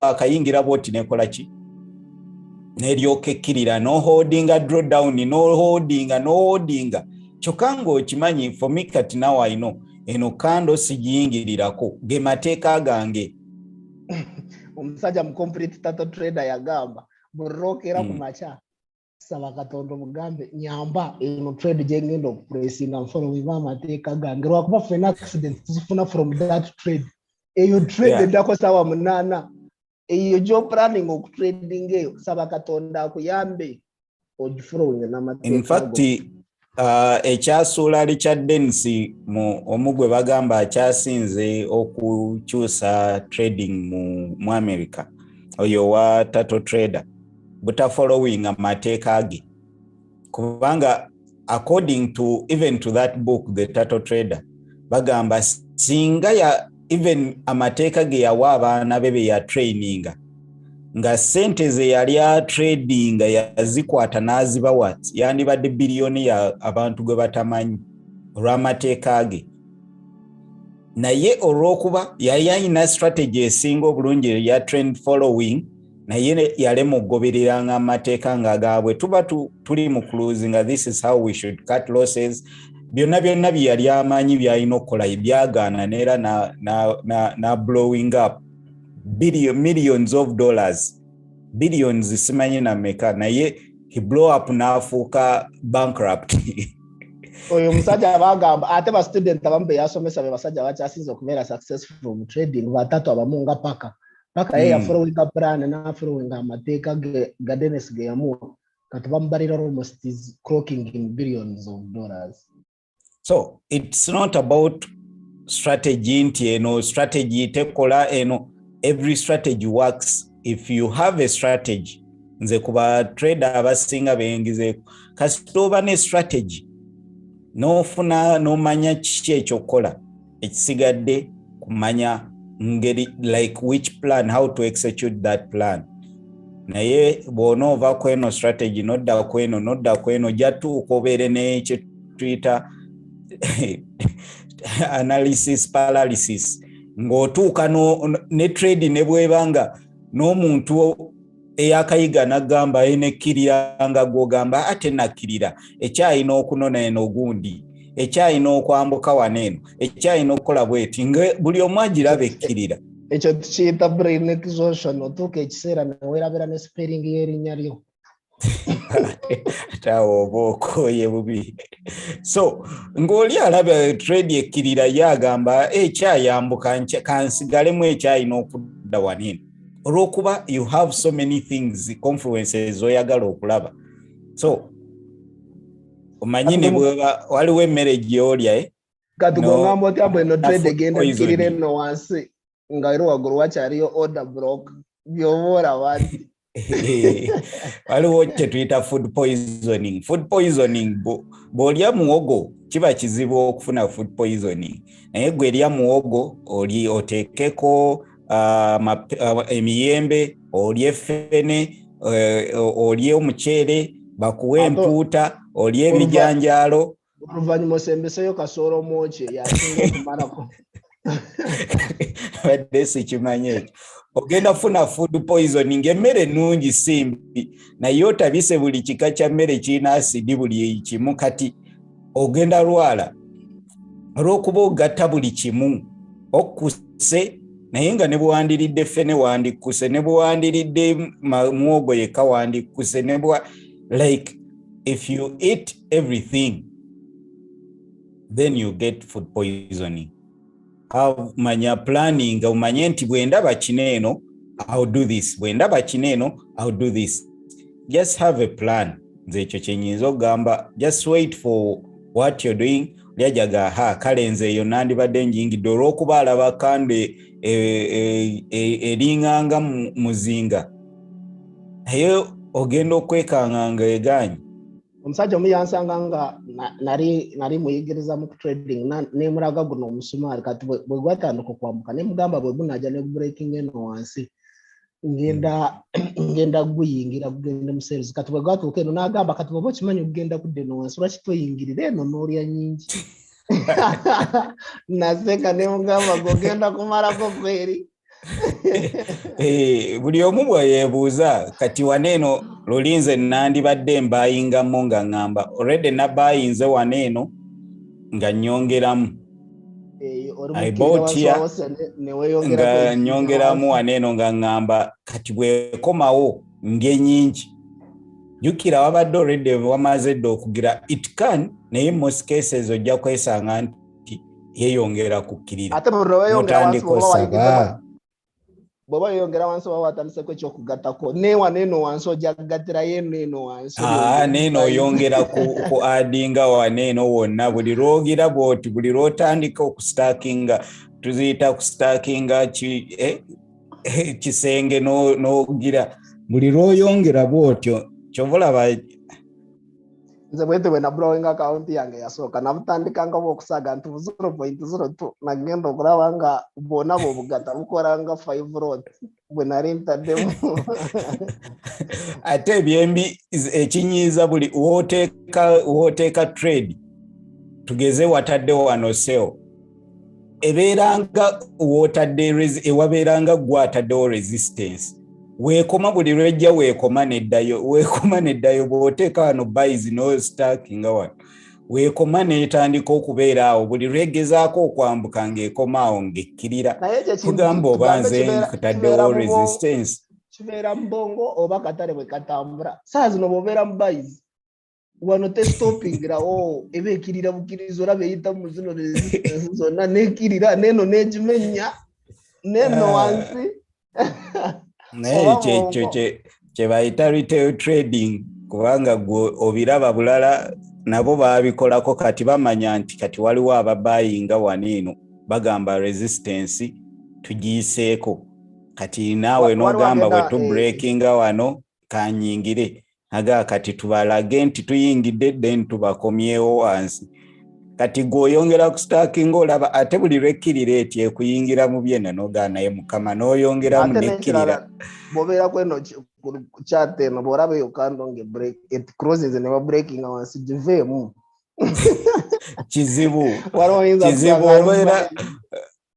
Kizibu sebo bw'obanga ky'obulaba amateeka trading. Katala mukuru Basiru wano ekintu oyongera kodinga noga kaleke ate kizibu kibeera wano bw'obeera watadde wano stop loss ojja kugamba kasita kanfollowinga amateeka gennyini ngiteeke no wansi eyinza okutuuka muno n'eddayo. neddayo ng'ogisembeze stop loss awantu otali sure kuweka kasa nogamba bwesukawo kiba kiwedde ezikiriza abanvemu ebyendi neera jagiteeka wano neera agijje yagisembeze wano neera ejje yeeyongere wansi bobeera mubayizi bwe batyo bwebeekirira nga bwekola bwe batyo waneeno oba olaba nga buli kimu buli lwegezaako okwambuka ng'ekkirira buli lwegezaako etuukawo wayingiridde n'ekkirira. Come out way it is just matter of time, matter of experience. Kyova olaba if you don't have a mentor waneeno webikalubira kubanga tojja kumanya ye kyeyayitamu. It's not about finding knowledge kuba bino osobola obifuna buli wamu naye ekikulu muntu kubuulira kyeyayitamu kulaga kkubo kyekyo kyokka ye difference. Osobola kubeera ne mentor n'omukweka nga nze muwanvuuza mukuluuse mugato kyampa omuntu nengamba bitambula bitya bwe bityo nabimanyiira kati neera bwe ndaba omuntu nga takyayogera. US30 twajogeddeko. Okay, it's better. We are very lucky because of all the information right now.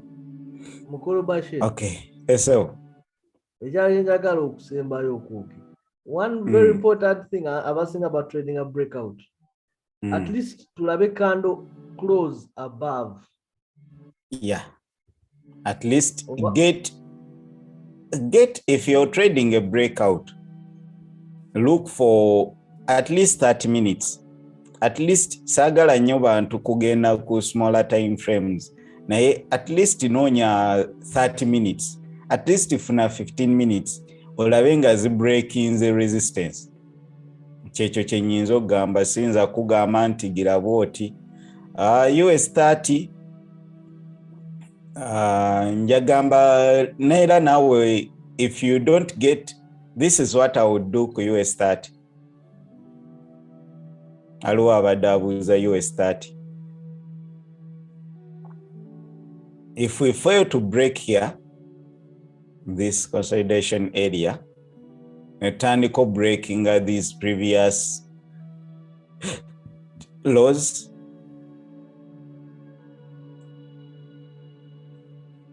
I'll wait kubanga mu London ebiseera ebisinga bwe tuba tetufunye move mu London tuyinza okwesanga nga mu New York eze ne breaking out. So nandigambye just wait for at least a retest either ku zino level toyingirira mu eyo consolidation sawa zineeno ku US30. Waliwo order blocks waneeno tomanye eyinza okukola ki okurejecting ano then nofuna gundi naye nga ezo indices kyezagembera okusortinga sate companies of America nobeera musorts teweyagala. So ate zineeno zonna zibadde gomanyi sente ezibadde waneeno zineeno sente n'okwata eno move yokka ekugaggawaza obulamu bwo bwonna ng'otaddemu just one lot eno. Emanyi teritaira asobola gikwata kuva eno waggulu mpaka wansi noweebeera mu 0.01. So nandigambye wait for a pullback. If we get a pullback, maybe nze kyenyinza okuba nga ntunuulidde waneeno singa tujja ne tufuna fake out and we sweep out this liquidity, kubanga we are leaving liquidity up here, this buyer side liquidity kitegeeza chances nyingi ez'okukomawo wano waggulu. So singa esooka nekkirira wano wansi and we come back into this range, then look for an entry. Kineeno kyenyinza okugamba okusinziira ku mateeka go plan yo ku yo strategy. If we break below ne tweyongera okulaga weakness nga tetukyasobola we reject, then maybe you can take this sell to this level to retest. Neno kando kyebadde forminze series nungi naye singa yapiikinze liquidity kweno kando waggulu kyandibadde sweet nnyo n'ogisortinga n'ogenda neweebaka. Yeah, so we have not taken out these Asian highs. Kitegeeza tuyinza okujja ne tukomawo ko waggulu ne tulyoka tukola ki tukkirira. Kati if you sell now chances nyingi ez'okustepping out then neryoka ekkirira. Kati either you wait for a confirmation nova mweno range, either netujja bwe tukomawo ne tufailinga, kitegeeza maybe they are coming back to pick more liquidity here, then to continue up. Or could just sweeping out this. This can happen in today. Bineno bisoboka just mangu nnyo. So katibeera ne plan eno bwe tusooka ne twambuka ne tujja ne taking out this liquidity, then beera ne tukomawo mweno range, then beera gundi okulaba nga maybe you can short, tuyinza okujja ne tutestingako kweno level. So ekyo kyentunuulidde, naye if we don't ne tuleka this liquidity here, chances nyingi ez'okujjako waneeno wansi, if we don't come back to this level, tuyinza okujja ano then ne twambuka to the higher, to the previous, tugeze waneeno, waliwo levels z'osobola otunulako. So waliwo eno levels z'osobola otunulako. Ate abantu kirala kyebeerabira bayinza agamba mbu ate bwe tuba tetupiikinze liquidity tuyinza obutakiri. Oyinza kusanga tebapiikinze liquidity waggulu, baagala kutuukira eno ddala wansi, bapiikinge liquidity eno wansi, then bambukire ddala bagende. Yeah, so yes, tibeera dynamic. Kubeera dynamic n'omanya kyakatale kye kayinza okukola, and you wait, plan kyekikulu. You can have the best strategy naye neekulema oku-executing because you don't know when to wait, you don't know when to put in the best trade, like okuteekamu the full lot. Nze buli lwe ndaba omuntu, nze sina static lot size kubanga it depends on the situation. Njatunulira ngambe okay, njagala yingira buys, naye buys zineno ziforminze zitya. Singa ejja neetuuka neno nendaga rejection, eno eri high probability okujja ne tuddayo eno waggulu, sinakindi n'okutaking out. Singa ate tulekera ddala nga tetulina, we have not taken out this buyer side liquidity, then chances ate ezeeyongera okuba nti tujja kweyongerera eno waggulu.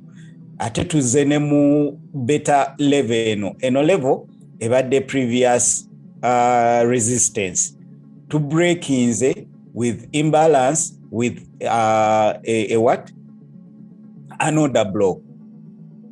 Ku area of interest buli omu abadde atunuulidde. So singa tukomawo waneeno wansi kweno area nga bwebadde more important, ne tulaga nti turejectinga sigenda buyinga bubayinza olw'okuba tutuuse wano, no, tusobola breaking ate ne tweyongera wansi. Naye singa tujja ne tulaga rejection ne tufuna fake out, njogedde ku fake out, si tugeze nga bw'olabye eri ku GJ, if this works here, tugeze eno nekola bweti, ne wano nenjifuna, I would love a fake out kind of breakout embi, erage nti tugenda kukkirira, then tukomewo rejecting. That is the breakout I would love. Waneeno nga tuse waneeno, njagala candles ezigenda okundaga to break inze, for example tukkirire kati jjukira eno abasinga bagamba it is support now. Tugi breaking something like this, kande emenya amateeka gye njagala olaba wano. Njagala kande emenya amateeka, eno kande emenya amateeka yegenda okundaga nti either zineno zonna levels mpaka eno wansi tusobola okurejectingiramu okuddayo waggulu. Naye singa tujja waneeno sigamye tugenda tuukira ddala, then netandika okulaba rejections. Kati then mba bunoonya kudda waneeno waggulu, then nyingire buys. Kineeno kyenjagala. Sigenda yingirira waneeno kubanga this could be a breakout and a retest to continue down. Njagala nyingire above here, nera kisigala breakout. Then nkolechi neyongereyo to this. Kati eno eri high probability okugira nti ne bwe ntuuka butuusi wano, I can take my partials singa tufailinga. Naye olw'okuba tulina another gundi confluence, nti tulina liquidity gwe tulese wano, chances ziba nyingi okukola new high. Kati eno sigiyingira, I can put in more lot size oba more risk than eno eri waneeno. kyekyo olina okubeera dynamic. Tunuulira akatale kagenda kahappeninga katya, kaforminze katya, si kugabugambi ndabye musumaali, sigamba nti ndabye liquidity, simanya ndabye gundi. It is not. Tunuulira akatale mweyo kyonoonya kakoze katya. Omusumaali gwetaagako obucumbaali tosobola kugula banabo bujja bweba 99 ne 99 egendako ne mukaaga 9 inch so oyina okuteekeramu akatiko inchi 3 inchi 5 5 gyeri oba mukaaga.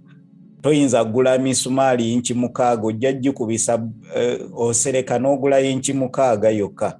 Sajja ajja kugaana era tegyakoze kubanga bwe tuba tuseresa katiko. So nebwe guba musumaali manya wawe guforminze kiki kye guleseeyo. So here guno omusumaali teguli probable kukola bulungi ng'aliwo liquidity. Gusobola naye kati confluence eno sigenda jijja wano ngenda jijja wano ate forminze etya kuba there is also liquidity here. Ebyo bye birina okubeera mu bwongo obwo. Bino ebintu tojja biiga na chati, ogenda biiga ng'otunuulidde chati okubiraba obulabi. Olina akulaga order block waneeno tugeze breakout waneeno simanya this tojja biigira mpozi neera nga nari smart money concept naye ate nakyo nakisangayo kye muyita liquidity. Naye nze nali ngamba bwe nfuna kandwe n'omusumaali bwe guyita ku zino kandwe endala waggulu wano nga simanyi na bwakiyita erinnya lwakuba nali nkira abantu bwe gutera nnyo okuyita eno waggulu ne gusooka ne guyita ku zino weeks zonna gutera nnyo okukkirira nnyo ne gumpa. Naye ate bwe nagenda mu smart money concept ne bangamba eyo gye bayita kupinga liquidity. Yeah, just ebintu bibeerawo kati. Waliwo candles ezimu, waliwo zi breakers, simanya zaani ebintu bingi bw'obanga oyagala kutuuma mannya kiringa naming the body parts like bw'obanga gwe oli mu arts nga osobola okuneminga buli kimu. Sina arts n'abasayansa be baagala nnyo neminga body parts, eggumba ne balikuba obusomyo. Nze ebyokuneminga spelling ekisooka nzibu nnyo gyendi n'okuraminga kuzibu gyendi. Naye bwe ntegeera ekintu manya kineeno kye njagala ojja kusanga chati yange nga tekuli kigambo na kimu. Gambe ono tamanyi na kyanoonya. Okay guys, ndowooza tugenda kumbeera nga tumaliriza. Simanyi oba mu chat waliwo alina kyabuuza. That is US30. Nandigambye wait for this liquidity to be taken out. Nandiyagadde nnyo for at least buys at a discount at least below here. If we can go lower to, because now here we'll kozesa Fibonacci levels over Fibonacci 2, at least this is the 50. Waneno tubeera mu equilibrium. When you look, kineno nze ntunuulira butunuulizi ne manya this is equilibrium. Setaaga kuba fib level. Naye nze simanyi nakukozesa Fibonacci retracement oba nange nzijenjiyige. Just kugira bugizi naye kati sijikubye eno si 50%. This is equilibrium. Tewetaaga kuleeta tool eno okumala kumanya nti eno 50%. No. Tewetaaga kuleeta Fibonacci kumanya nti eno premium. I mean, this is the discount. So kati bineeno byonna kugira ku analysis paralysis oli ajja tuuka agaye kankubewo Fibonacci sitenatuuka mugundi ngo kyovulaba bwe tubanga twakayiga trading tukola ssente bwe tweyongera gye tukoma okweyongera mugundi okuyiga ate tuluzinga. Waliwo ekirala baba olina strategy nga wa back testing nga ekola ssente tewetaaga kasasiro mungi mu mutwe wa technical analysis. Genda osome ebintu ebirala nga bye tugambe ng'obutabo obwo trading embezo n'obukuyambe naye kati baba kitegeezo noonya strategy nyingi zitagenda okuyamba. Waliwo kati tosobola kukozesa moving average ng'oli scalper ekuyambe moving average aba trend line. Waliwo yaŋŋambye eno ngenda tandika kozesa zino eno nalabye ate zo kasita zikola cross weziti nga zigira kuba yagirako ne mubuuza ate ze wakozesanga simanya RSI kimuku zi MACD nti ezo ate zaali tezikola ne mugaa waliwo abazikozesa zi Bollinger Bands kati gwe lwaki ogaa tezikola. So buli kimu ojja kigezesaako. Ekizibu nze siina buzibu na moving averages naki. Ekizibu kiri kimu nti they lag. Ako kokka akagamo nti they lag. Kiringa omuntu okuwa akasasi nga mumaze pepa. Oli n'agamba number 5 olabye answer ebadde 10 nga gwafunye 29. Kyokka nga mufulumye n'alyoka akuwa akasasi. Kakasasi tekakuyamba.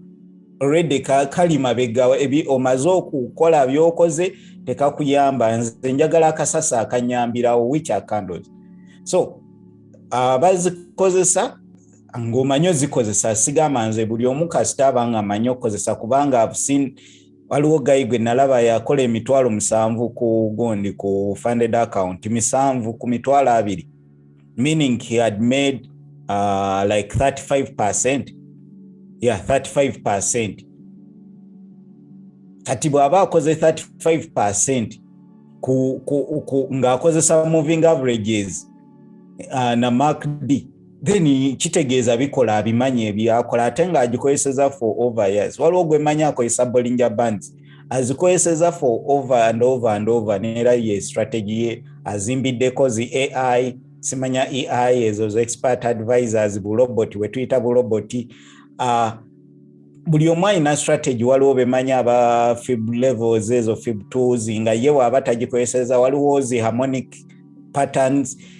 Waliwo simanya zaani. As long as you know what you're doing, ekigenda okwawula eyo pattern n'ekyogenda takozesa your head biki byolinze okulaba.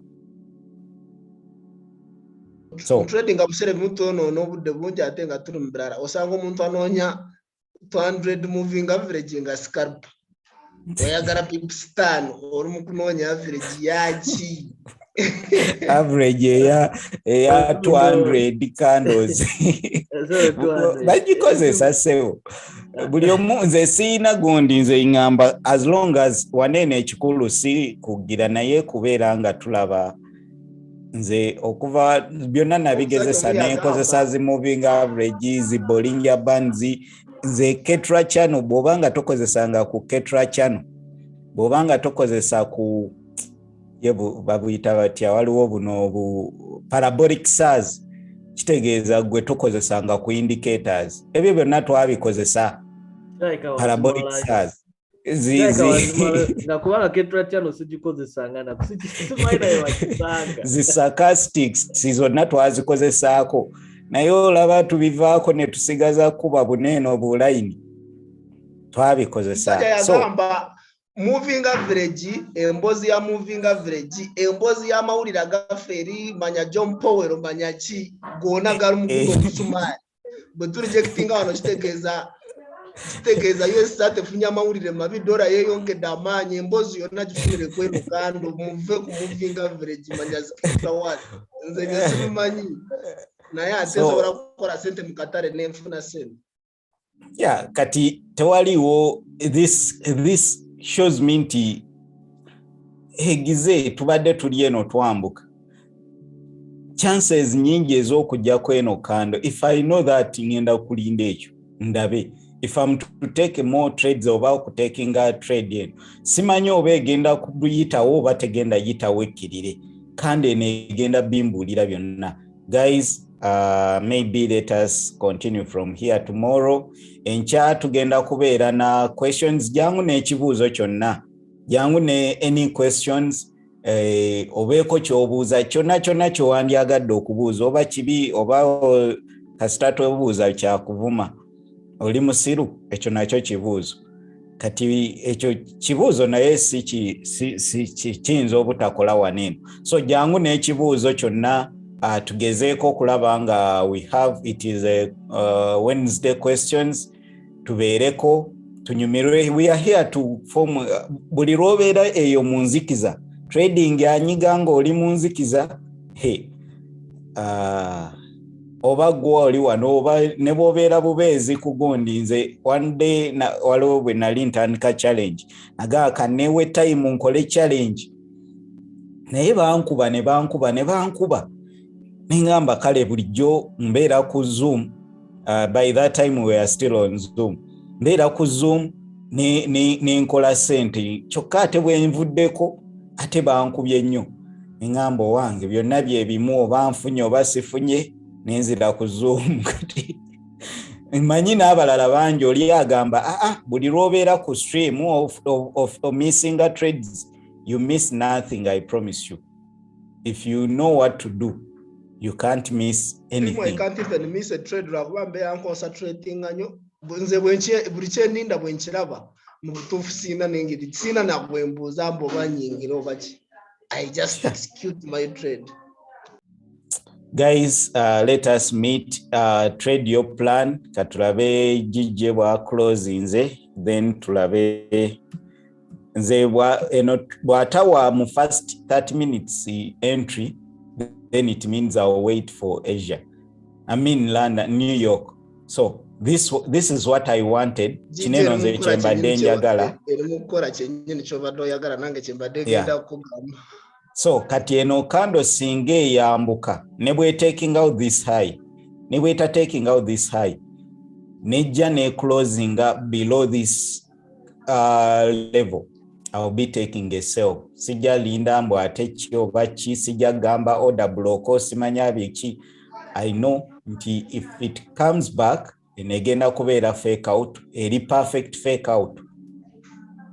Naye singa ejja neetandika okwambuka ne breaking ano ne closing above, kitegeeza tuli mu continuation. I will wait for a pullback to retest here for a continuation.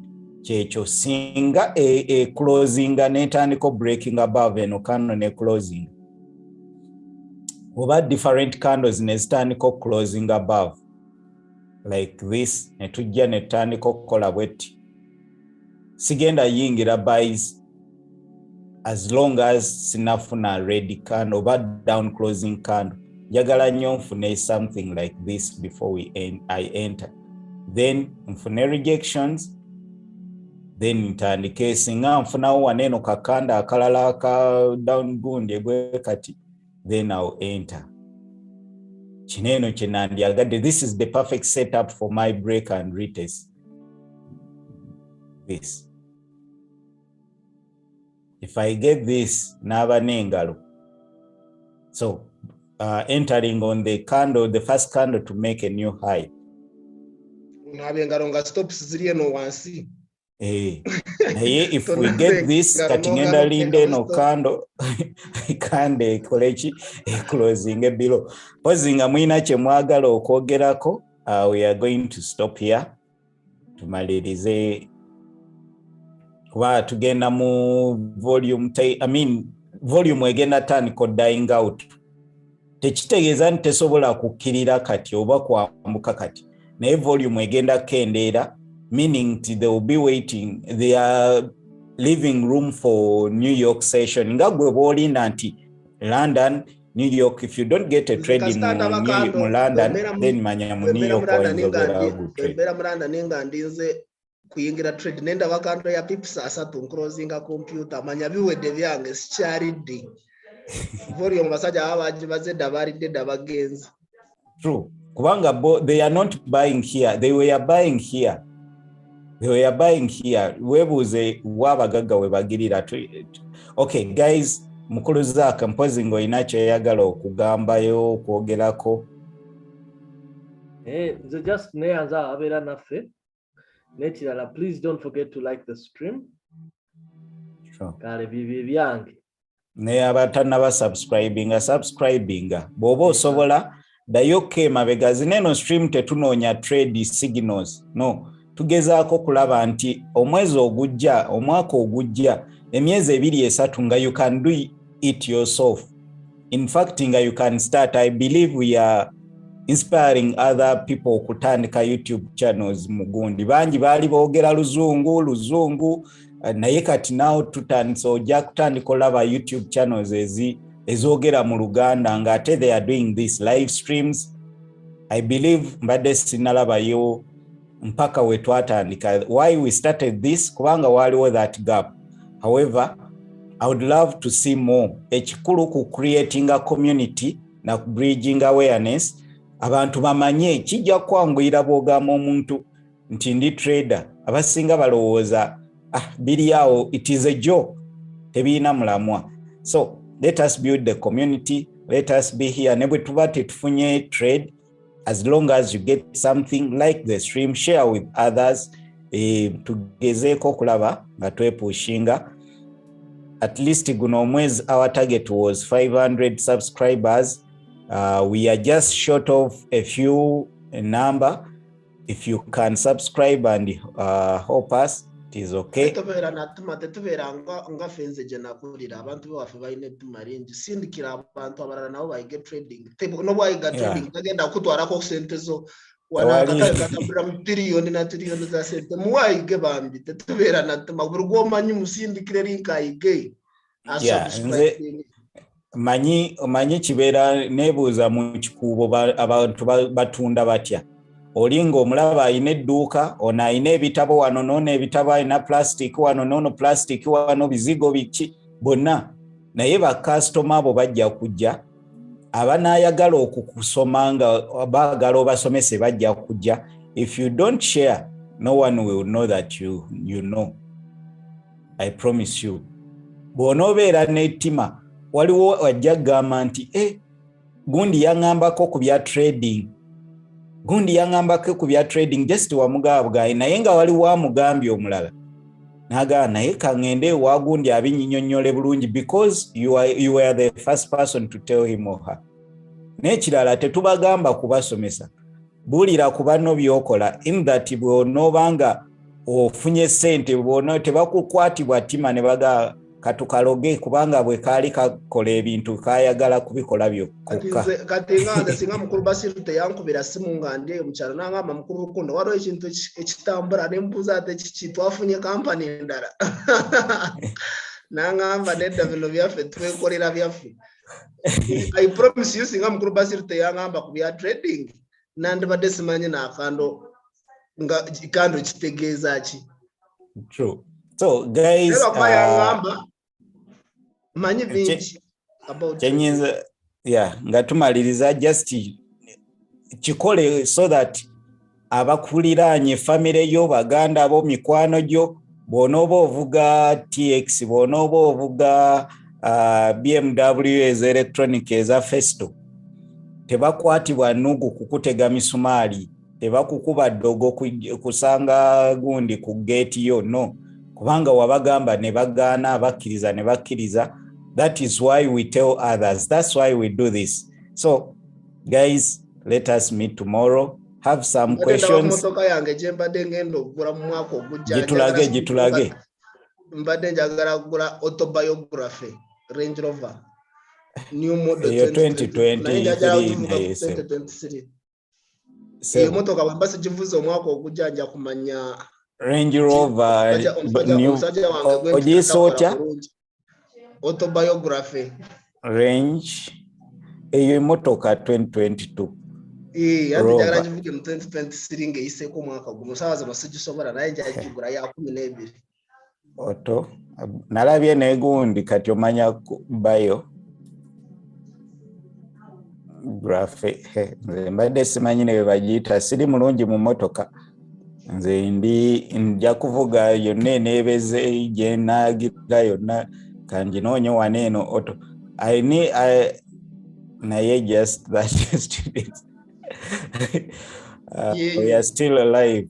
Tuli live ate okwogera nange nga mpozi mukulu Bashir yeka yankubidde oyo gwensobola esimu yenju oyo sinza gimisingo gikwata naye ebiseera ebyo kijja kubeera kizibu lwakuba jakola kubeera nga ntambula buli kitundu kyonna mu Africa neyo autobiography nalabye 2023 gye bali mu kola mitwalo 10 nera nayo 12 ndowooza ejja $. Kale banaye musule bulungi, musiibe bulungi, plan your trades and trade your plan. That is the best thing you can do for yourself. If you don't plan, then you're planning to fail. Ebintu ebyo tubyogera nnyo naye